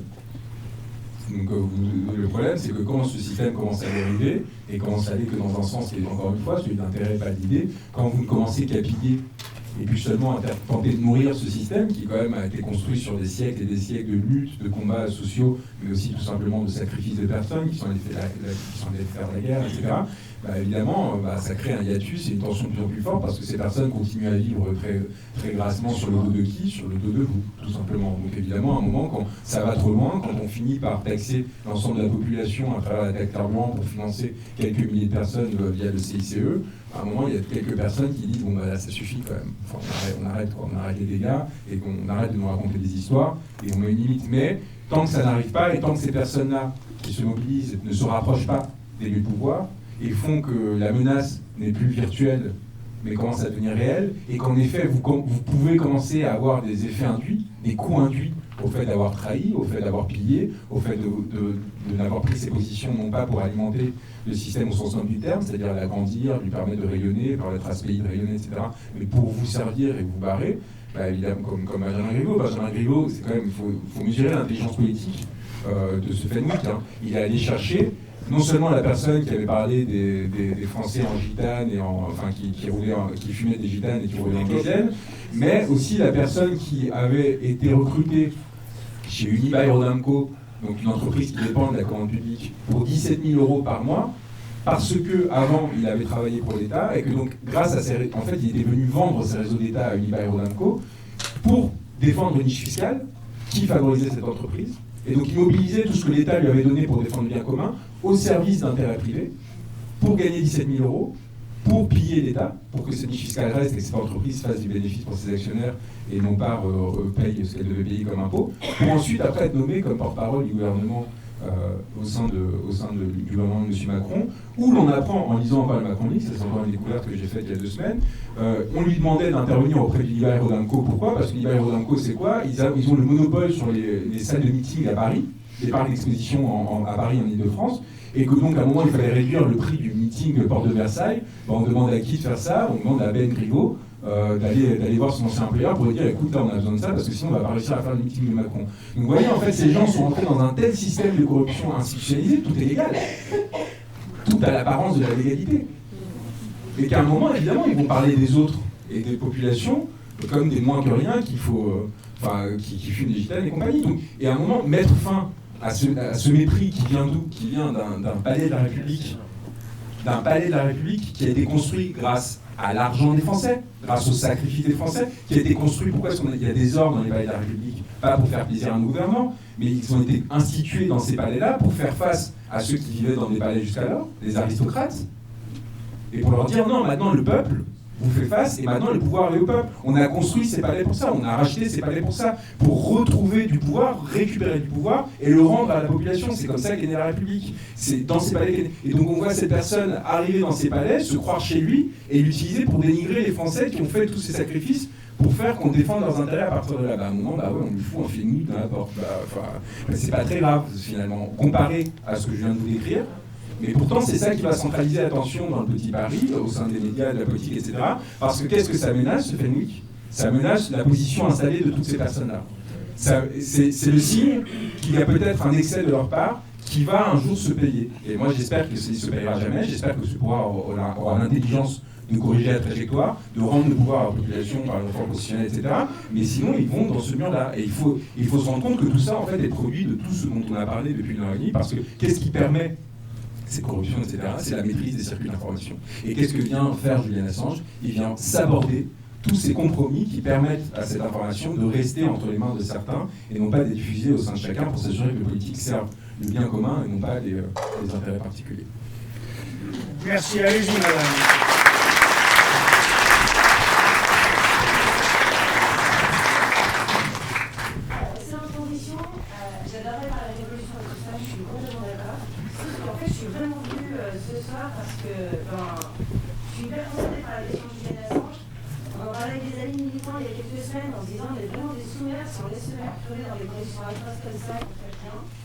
La question de ça, elle est super simple, c'est qu'est-ce qu'on fait? Est-ce que la page United for Assange, elle vaut quelque chose? Ils appellent à un mouvement de masse à Londres le 10 mars, qu'est-ce que ça vaut? Qu'est-ce qu'on peut faire? Voilà, je pense qu'on est quand même pas mal d'être concernés dans cette question-là. On n'a pas tous pu venir à Montpellier ce soir, mais il y a quand même du monde derrière qui est prêt à se bouger. Et se bouger tout le temps, comment, qu'est-ce qu'on fait? À quoi ça sert d'aller à Londres? Je disais en fait, si on se rend devant la salle en disant hey, salut, libérez Assange, ils sont leur donner, en disant non, que ça, nous on les fout dehors. Côté anglais, c'est un peu pareil, quelque part, c'est ouais, on n'a pas la main dessus, mais si on met la main dessus, de toute façon, on va le jeter, donc c'est pas lui qui le retient. Et du coup, c'est quoi le message et qu'est-ce qu'on peut faire en fait pour lui, tout simplement? Merci. Madame, vous étiez mieux derrière. Juste une petite question. J'ai appris ça va être sur Internet, donc je ne sais pas si c'est valable. Le gouvernement américain pensait traduire Julian Assange en août, mais qui voulait garder les chefs d'inculpation secrets, parce que comme il est tellement intelligent, très bon investigateur, est-ce que vous savez quelque chose là-dessus? Là-dessus, très rapidement, ça rajoute aux difficultés qu'on a eu à défendre. C'est-à-dire que pendant des années, on nous a aussi dit mais non, il est accusé de rien pour raconter n'importe quoi. Et c'est-à-dire qu'il a fallu une erreur de... Nous, on savait qu'il y avait ces accusations parce qu'il y a toute une série de signaux faibles, mais qui n'étaient pas assez probants pour les journaux auxquels on parlait. Donc il a fallu qu'il y ait une erreur du procureur américain qui a, en fait, dans une affaire parallèle, a mentionné le fait que Julian Assange était en effet accusé de ce dont on parlait, d'espionnage, et qu'en effet, du coup, s'il sortait de l'ambassade, il serait extradé.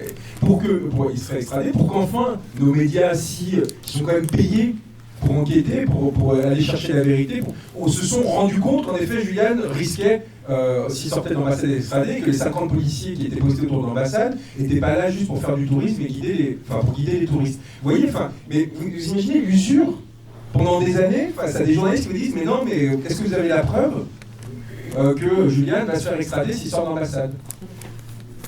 Et donc, et s'il n'y avait pas eu cette erreur, moi j'aurais encore cette question qui me serait posée. S'il n'y avait pas eu cette erreur à un moment de l'appareil américain, alors c'est une évidence, évidemment. Donc il y a 1000 éléments qui parlent de pour eux. Mais ça aurait été. Donc, ayez toujours ça en tête. Face aux les complotistes, c'est pas nous, hein, c'est eux, parce qu'ils pensaient qu'il y avait un complot qui faisait que nous on inventait une sorte d'accusation fantôme pour permettre à cet homme de bénéficier d'un loyer gratuit dans 20 mètres carrés, enfin dans l'ambassade d'Équateur, non mais ou alors trouvez-moi un argument rationnel pour expliquer l'acte de. Donc les 2 premières années, à la limite, ils pouvaient dire mais voyez bien, c'est pour échapper à l'affaire de viol, etc. Quand il n'y a plus l'affaire du viol, ils se sont retrouvés complètement coincés dans leur délire à eux, dans leur délire complotiste à eux, mais pendant des années on s'est retrouvés face à cet épuisement. Et j'en parle là parce qu'ils font. C'est pareil pour les gilets jaunes, c'est pareil pour. En fait, c'est des leçons qui servent pour toute mobilisation. On parle de Julian là, mais c'est quelque chose qu'il va falloir que vous intégrez, que vous gardiez en tête, parce qu'à n'importe quelle lutte à laquelle vous avez participé, vous allez être confronté exactement les mêmes effets de système, avec exactement les mêmes résultats. Et sur quoi faire 1000 choses. Ça va d'écrire à son député à aller manifester devant l'ambassade des États-Unis à Paris ou au consulat le plus proche que vous connaissiez, en passant par, si vous avez de l'argent, oui, aller faire une visite à Londres, faire des dons à Wikileaks pour leur permettre de payer des personnes qui travaillent auprès d'eux pour vous informer, commenter sur Twitter, sur Facebook, aller contacter les journalistes qui traitent de cette affaire, leur dire pourquoi est-ce que vous ne parlez pas de cette affaire, pourquoi vous n'êtes pas mobilisé, écrire au directeur de la rédaction pour leur dire mais pourquoi est-ce que vous ne faites pas une campagne pour libérer un de vos collègues, c'est quand même un journaliste. Alors quand il s'agit d'un journaliste à l'autre bout du monde, ça a l'air de vous préoccuper. Pourquoi est-ce que là, tout d'un coup, à quelques kilomètres de chez vous, ça ne vous inquiète pas? C'est créer des événements comme celui-là ailleurs encore. Essayer de il y a 1000 façons aujourd'hui de monter la pression. En fait, c'est un coup et sur le Defend Forest, oui, c'est une page légitime. Il faut, vous pouvez leur faire confiance sur la mobilisation qu'ils enclenchent. Et donc de façon, encore une fois, il faut renforcer le coût pour ces gouvernants de l'inaction. C'est à tout niveau, c'est ce qu'il faut. Et par ailleurs, moi je pense que participer à des mouvements qui défendent une plus grande démocratisation de notre espace, à terme en fait, de notre espace politique, à terme ça aide des personnes comme Julian Assange. Donc participer aux Gilets jaunes, je pense qu'à terme, vous aidez les Gilets jaunes, et vous aidez les personnes comme Julian Assange, vous aidez la liberté d'expression, vous aidez en fait à la démocratisation de notre espace. Donc je pense que même des choses qui peuvent sembler éloignées participent in fine du renforcement de ceux qui, à l'extrémité du système, sont en train d'en payer les conséquences. Merci, monsieur. Derrière, vous aviez... oui.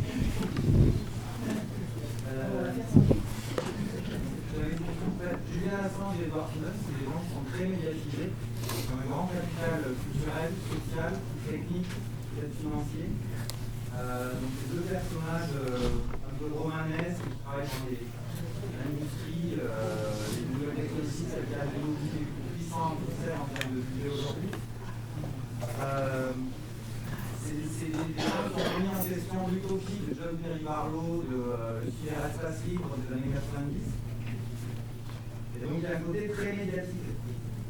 Donc ma question c'est la vie réelle des lanceurs d'alerte, c'est-à-dire ces informations qui sont de second ordre et qui, d'après Mitterrand, n'ont pas lieu d'être en médias, c'est-à-dire tout ce qui est un peu de l'ordre du fait divers. Il y a beaucoup écrit sur la il y a quelqu'un de l'Afrique qui nous dit écoute, ce côté non médiatisé, pour tous les lanceurs d'alerte en fait, qui ne sont pas très médiatiques, qu'est-ce qu'on en fait? Et donc là, je pense par exemple à Denis Robert, le film qui a été fait où on voit toutes les prévisions de ce journaliste qui lui avait défendu. Je pense à Karim Ben Ali pour le montage. Je suis retrouvé dans une mer noire pour retrouver le boulot. La CGT, je crois, la pseudonyme, mais c'est quand même très compliqué. Jel Chessimani, qui a coopéré, je crois, avec Vincent, qui a quand même été dans une situation très compliquée. En termes de soutien, comment tout ça, c'est encore. Ou des gens comme, je ne sais plus, en conseil régional d'Aquitaine, qui avait écrit un bouquin un peu, je crois que c'était souvent. Et à Marseille, pareil, conseil départemental, un lanceur d'alerte, qui pareil, après a été évincé de la fonction publique territoriale. Donc pour tous ces gens, voilà, ma question c'est... Tu me dis Stéphanie Gibault sur l'évolution de la loi européenne. Stéphanie Gibault, c'est primordial. La loi européenne, on dit pas c'est de pas les je suis chercheuse. Jusqu'à quelle heure? Jusqu'à quelle heure? J'ai un de décider, mais enfin, jusqu'à 9h30. Merci, monsieur. On a noté, on va répondre après. C'est vous qui aviez demandé la parole. Oui, monsieur. Non, pour revenir à Assange, justement, tu disais tout à l'heure qu'il y avait une pression grandissante des États-Unis sur l'Équateur. Donc moi, ma question toute simple, c'est qu'est-ce qui empêche l'Équateur aujourd'hui de remettre Assange aux États-Unis, aux Américains, et qu'est-ce qu'on... Enfin, ça revient à ce que disait la jeune femme. Qu'est-ce qu'on peut faire pour augmenter ou renforcer l'obstacle qui empêche de rendre Assange aux Américains? Il y a une grande envie de savoir quoi faire. Hein. C'est... C'est de savoir aussi qu'est-ce qui empêche l'Équateur de le donner demain matin. Et, oui, donc je dis juste, il y a une grande envie de savoir quoi faire, et parce que il n'y a pas de réponse simple, en fait, tout simplement. Parce qu'en fait, il n'y a pas d'acte héroïque qui va permettre de tout résoudre. Donc évidemment, en fait, on est obligé d'agir, c'est ce qui est positif, d'ailleurs, il faut agir collectivement, avancer par petits pas sur plusieurs fronts à la fois, et chacun tenter d'apporter ce qui fait la beauté aussi du combat, quelque part. Si Macron avait décidé en claquant de doigts d'accueillir Julian, bon bah, vous voyez bien en plus le bénéfice qu'il en aurait retiré. Sur la question des lanceurs d'alerte, je pense qu'ils se renforcent mutuellement. Moi, j'ai beaucoup échangé avec certains d'entre eux. Il faut créer des structures. Pour moi, le plus important, et d'ailleurs, Wikileaks a participé à la création Julian Assange d'un fonds qui s'appelle Courage Fund, qui est censé appuyer les lanceurs d'alerte, justement, en leur donnant un appui juridique, financier, même physique et social, dès lors avant qu'ils révèlent ou après qu'ils révèlent, afin de les accompagner. En France, on est en train d'essayer de construire des maisons des lanceurs d'alerte, qui vont faire que régionalement, parce qu'en fait, le plus important pour les lanceurs d'alerte, encore une fois, Julien n'est pas un lanceur d'alerte. Un lanceur d'alerte a souvent envie de retrouver sa vie d'avant. Antoine de Tours, il a retrouvé un travail après, et il était quelque part soulagé d'avoir passé cette étape, parce que lui, il avait vu un scandale énorme qui avait amené au LuxLeaks, mais c'est pas sa vie n'est pas de révéler des scandales. Lui, il avait envie d'avoir une vie normale, mais juste de pouvoir vivre une vie normale en ayant un moment, en ne participant pas à un système injuste. Et quand il a vu l'injustice, il a voulu la dénoncer et continuer sa vie comme Edward Snowden. Par contre, évidemment, ça a tellement marqué qu'il est resté impliqué, et donc c'est un des promoteurs de ce projet de lanceur d'alerte qui vise à éviter quelque chose. C'est notamment le plus violent pour les lanceurs d'alerte, c'est l'isolement. Et c'est pour ça que c'est important ce que vous dites sur la visibilité des lanceurs d'alerte. En effet, Julian a une visibilité très forte, parce que ce qu'il a révélé est tellement énorme que naturellement ça a donné un impact mondial, s'il a aidé à faire révéler. Mais il y a des personnes qui en effet ont moins de valeur et qui à des échelles moins importantes ont eu un courage immense de s'opposer, parfois même seulement à leur chef de bureau au sein d'une entreprise, et qui ont vu leur vie détruite à cause de ça dans la visibilité la plus complète. Pourquoi? Parce que parfois des médias qui n'ont pas le courage de Wikileaks, mais Wikileaks ne pouvant traiter que des infos à l'échelle mondiale, ne pouvaient pas intervenir à cette échelle-là, par exemple, les ont laissés dans la mouise tout seuls et n'ont jamais sorti l'information. Donc il y a des gens qui ont voulu lancer l'alerte, qui n'ont pas pu le faire et qui ont quand même vu leur vie détruite, par exemple. À celui-là, il faut y penser. Et donc, c'est pour ça qu'il faut avoir une pensée systémique. Penser à ce qui peut faire que, de façon systémique, ces personnes aient des débouchés, créer des organisations médiatiques et autres qui permettent aux informations de sortir, qui ne laissent pas ces personnes faire des sacrifices qui ne servent à rien. Et pour ceux qui ont réussi à sortir l'information, les accompagner. Les syndicats jouent leur rôle, les maisons de lanceurs d'alerte qui ont essayé de construire jouent leur rôle. Si une autre force politique arrive au pouvoir, si évidemment Macron ne le fera pas, il faudrait adapter la législation, parce qu'on a parlé de la loi sur les lanceurs d'alerte, de la directive européenne, mais la loi Sapin, qui est censée protéger les lanceurs d'alerte, c'est un scandale. Wikileaks, et là c'est une déclaration officielle, si vous voulez être lanceur d'alerte, faites exactement l'inverse de ce que vous demande la loi Sapin, parce que la loi Sapin va vous exposer à des représailles à toutes les échelles. C'est-à-dire qu'en gros, la loi Sapin vous demande, pour être reconnu comme lanceur d'alerte, de dire et aux autorités qui risquent de vous sanctionner ou de vous menacer, que vous étiez lanceur d'alerte. Enfin, c'est une tautologie complètement délirante, en fait. C'est vraiment ce qu'on appelle une loi scélérate, qui, en donnant l'impression de défendre une cause, fait tout pour la détruire.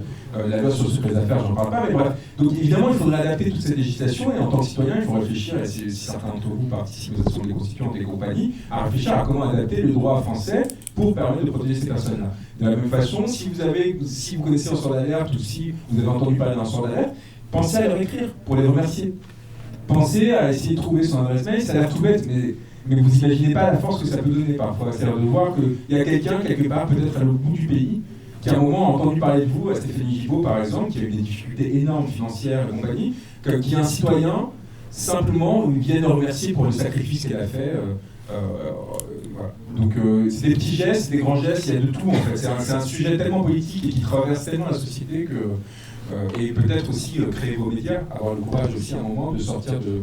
On a les réseaux sociaux qui permettent ça, c'est-à-dire vous-même devenir des réceptacles et des propulseurs de ces personnes-là. Merci, madame.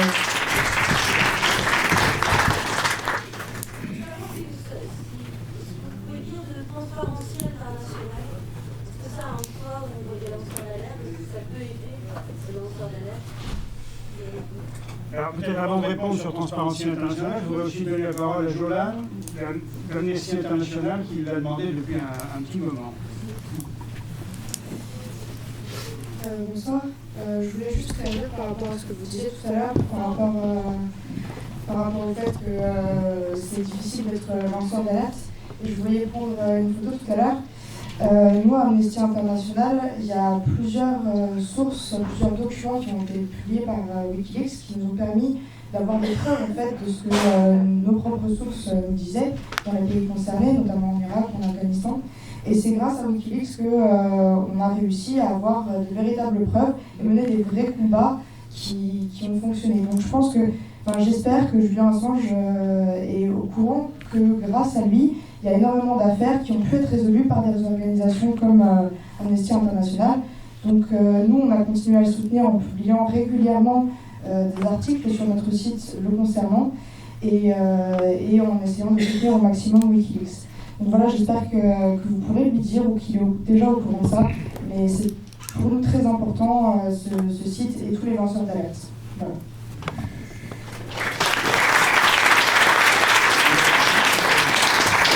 Je vais répondre sur Transparency, juste avant, parce que c'est très rapide, sur la taxe carbone et CICE, on a essayé de faire croire que la taxe carbone servira à financer la transition écologique. Et en fait, ce que Macron dit, c'était que la taxe carbone avait qu'un objectif, c'était de financer le trou dans le budget de l'État qui était provoqué par le CICE, c'est-à-dire l'allègement des charges, qui en fait à 90% vont pour les grandes entreprises. Sur Transparency International, c'est un des acteurs importants dans l'écosystème, mais peut-être que vous aurez plus de choses à dire que moi à ce sujet, d'organisations qui, d'Amnesty au Ligue des droits de l'homme, permettent de défendre ces personnes-là, qui participent d'ailleurs à la création des maisons des lanceurs d'alerte là maintenant, qui permettent de drainer des fonds, d'attirer l'attention, qui ont un rôle actif à ce sujet, tout simplement. Sur Transparency, je sais pas si... Sur Transparency, Alain ? C'est autre chose. Non, c'est pas Transparency, c'est tout autre chose. Alors, je me disais qu'il fallait essayer d'avancer d'un tout petit pas, donc je me lance. Un petit texte qui pourrait constituer un appel, et donc vous m'excuserez si ce n'est pas dans la formulation, dans le contenu exactement la vérité ou la pertinence attendue, mais allons-y. Pour avoir révélé des informations d'intérêt public, Julian Assange est bloqué depuis 6 ans à l'ambassade de l'Équateur à Londres, dans 20 mètres carrés, sans lumière du jour, sans contact avec ses proches. Ces conditions de vie sont inacceptables. Y mettre fin va au-delà de la défense d'un acteur majeur de la liberté d'information et relève de la simple humanité. Les organisations représentées, les Montpelliérains présents ce lundi 18 février,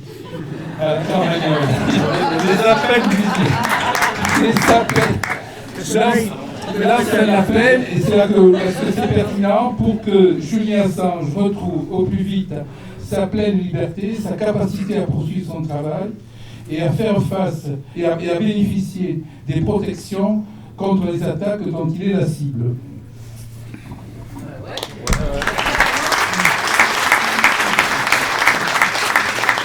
Je procède par applaudimètre.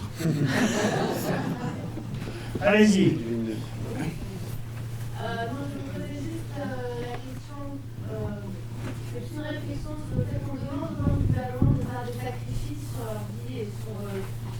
Etc. en arrêtant de faire ce qu'ils font.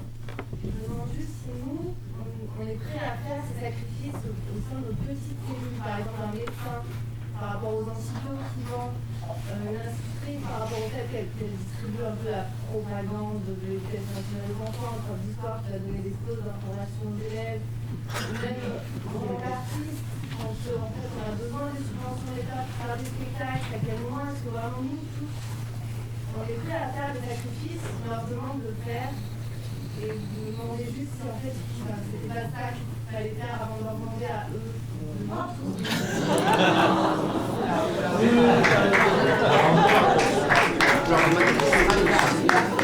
Le débat n'est pas terminé. Autre question. C'est très mignon.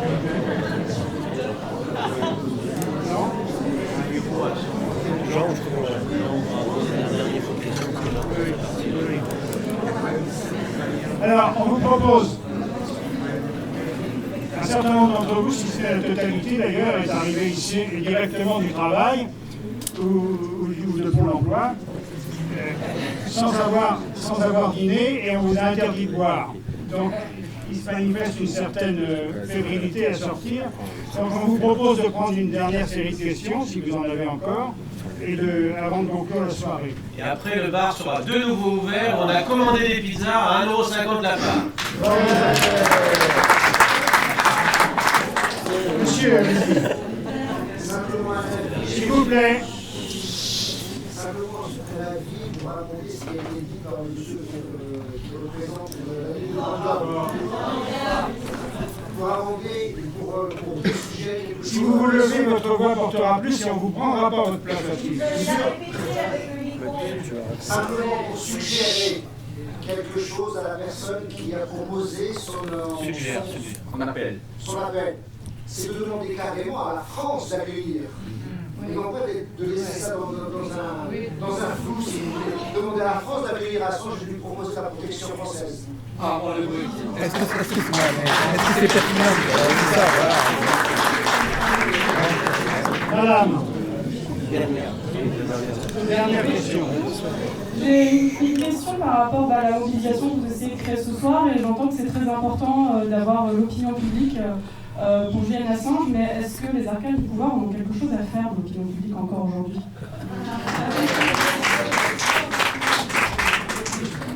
Merci. Pas d'autres questions? Alors c'est la dernière, allez-y. Bonjour. Vous pouvez vous relever, restez pas à genoux devant Juan Branco.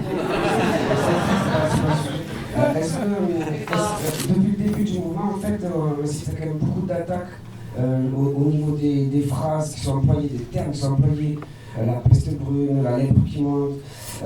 J'ai quand même l'impression que ceux qui sont du pouvoir, les metteurs en scène, ils nous poussent à la violence, ils cherchent un peu un peu ça. Donc est-ce que vous, à votre niveau, vous pensez que c'est voulu, ce mouvement d'exigence qu'il a été créé? Est-ce qu'ils veulent une révolution? Mettons, il avait sorti son bouquin à l'autre Macron, Révolution. C'est bon, il y a plein de gens qui savent que c'est manipulé et tout ça. Est-ce que c'est voulu d'après vous ou... Moi j'ai l'impression que c'est une bête qu'ils ont créée, qui leur échappe un peu comme Frankenstein. Mais c'est pas que je vous le dis complètement, mais plein de gens qui se posent la question, du coup c'est pour ça. Je vais avoir votre avis dessus. Merci. Alors. Non, ils ont vraiment peur. Hein. Enfin, ils ont vraiment eu peur. Et quand ils parlent de peste lèpre qui monte, etc., c'est parce qu'ils ont tellement peur qu'ils essaient d'écraser par tous les moyens possibles, y compris les plus ridicules, parce qu'ils sont désemparés. Ils ne savent pas comment gérer ce qui leur arrive, en fait. Ils se trouvent complètement perturbés par quelque chose qui leur échappe des mains, en fait. Ils ne met pas parce qu'ils l'auraient contrôlé, juste parce qu'il y a quelque chose qui s'appelle le peuple, qu'ils pensaient contrôler, à travers un système de démocratie libérale qui est issu d'un modèle bourgeois du 19e siècle, dans lequel en fait vous suivez les préceptes de la bourgeoisie sans jamais prendre en compte vraiment la considération de la parole populaire, et qu'ils avaient réussi, même y compris avec le référendum de 2005, quand ils perdaient des élections, à réimposer leur volonté. Et à un moment, en fait, ils se rendent compte que là, ils sont en train de perdre prise, et cette force extraordinaire. C'est pour ça que moi, il faut agir dans le système, et moi je crois vraiment au fait que le changement de système et le bouleversement de ce système existant, c'est la meilleure porte de sortie pour des gens comme Julian. C'est vraiment par là, en fait, parce que dès le moment que vous allez démocratiser le rapport aux politiques, évidemment que la première chose que les gens vont vouloir faire, c'est régler les injustices. Et quelles seront les injustices à régler? Parmi mille autres, il y aura la situation de Julian qui n'est dans cette situation-là que parce qu'il il emmerde les gens puissants. C'est que pour ça qu'il est là. Donc dès le moment que vous les sortez de leur position et que vous recréez un système beaucoup plus horizontal, avec une nouvelle démocratie parlementaire, etc., avec une parole du peuple, bah vous allez nécessairement produire des effets très très forts sur ces gens-là qui seront en fait quelque part leur rendre ce qu'ils nous ont donné. Parce que ce que nous ont donné les gens comme Wikileaks, avec le courage qu'ils ont eu, c'est une capacité à se saisir de notre destin en ayant une saisine sur le rapport à la vérité, en ayant un accès à la vérité qui était beaucoup moins filtré, qui nous permettait de mieux savoir quels étaient les systèmes qui s'imposaient à nous. Je trouve que ce serait un magnifique service à leur rendre que de, en effet, reprendre notre destin entre nos mains et d'aller les sortir de là où ils sont grâce à ce pouvoir qu'on aura récupéré. Voilà, tout simplement.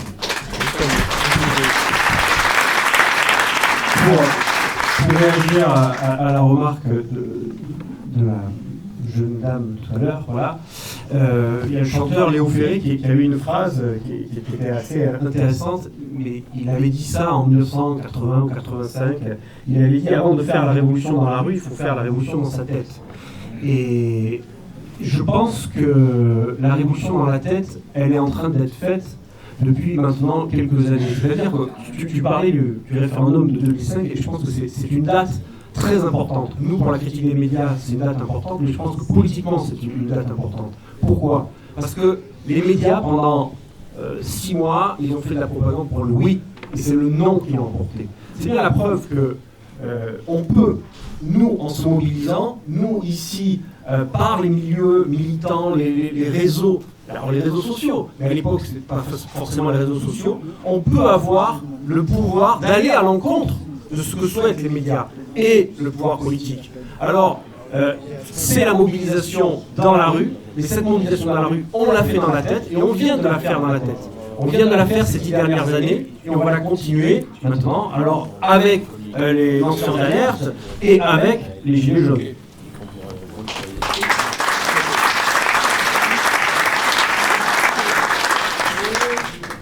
Merci. Donc, comme on l'avait annoncé, on va s'en tenir là. Je voudrais quand même signaler, puisque ça a été d'ailleurs soulevé pendant la soirée, que Juan Branco est aussi l'auteur d'un certain nombre de livres qui ne sont pas en vente ici ce soir. C'est pas des publicités directes.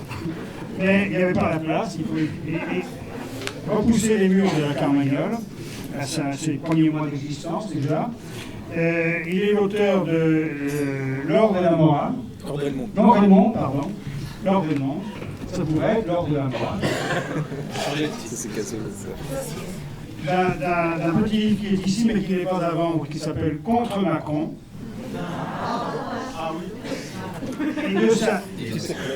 Et je ne révélerai pas le nom de l'éditeur de Contre Macron, mais par contre, je révélerai le nom de l'éditeur, si mes informations sont exactes, pour la suite de Contre Macron, qui s'appellera Crépuscule, au diable Vauvert, et Marion Marguerite est derrière nous.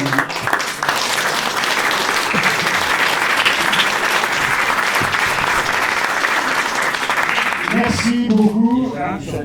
Pardon, les amis du monde diplomatique veulent encore dire un mot. Là, il faudra parler très fort. C'est pour continuer le débat. Nous organisons le mercredi 20 mars au Salon du Belvédère avec Mathias Raymond, ici présent, une conférence diffusée c'est vendredi 15. C'est vendredi 15, normalement. Le livre de Mathias s'appelle... Je l'ai là. Au nom de la démocratie. Au nom de la démocratie, votez bien. C'est le vendredi 15 mars. Vendredi 15 mars au Salon du Belvédère. Parce que le mercredi 20 mars, il y a quelque chose avec le Nouveau Monde. Alors, le dernier mot sera pour Alain de Guess. C'est une simple organisation. Je propose aux organisations qui sont représentées ou dont certains des membres militants sont présents, outre la Livre de l'Homme, Amnesty,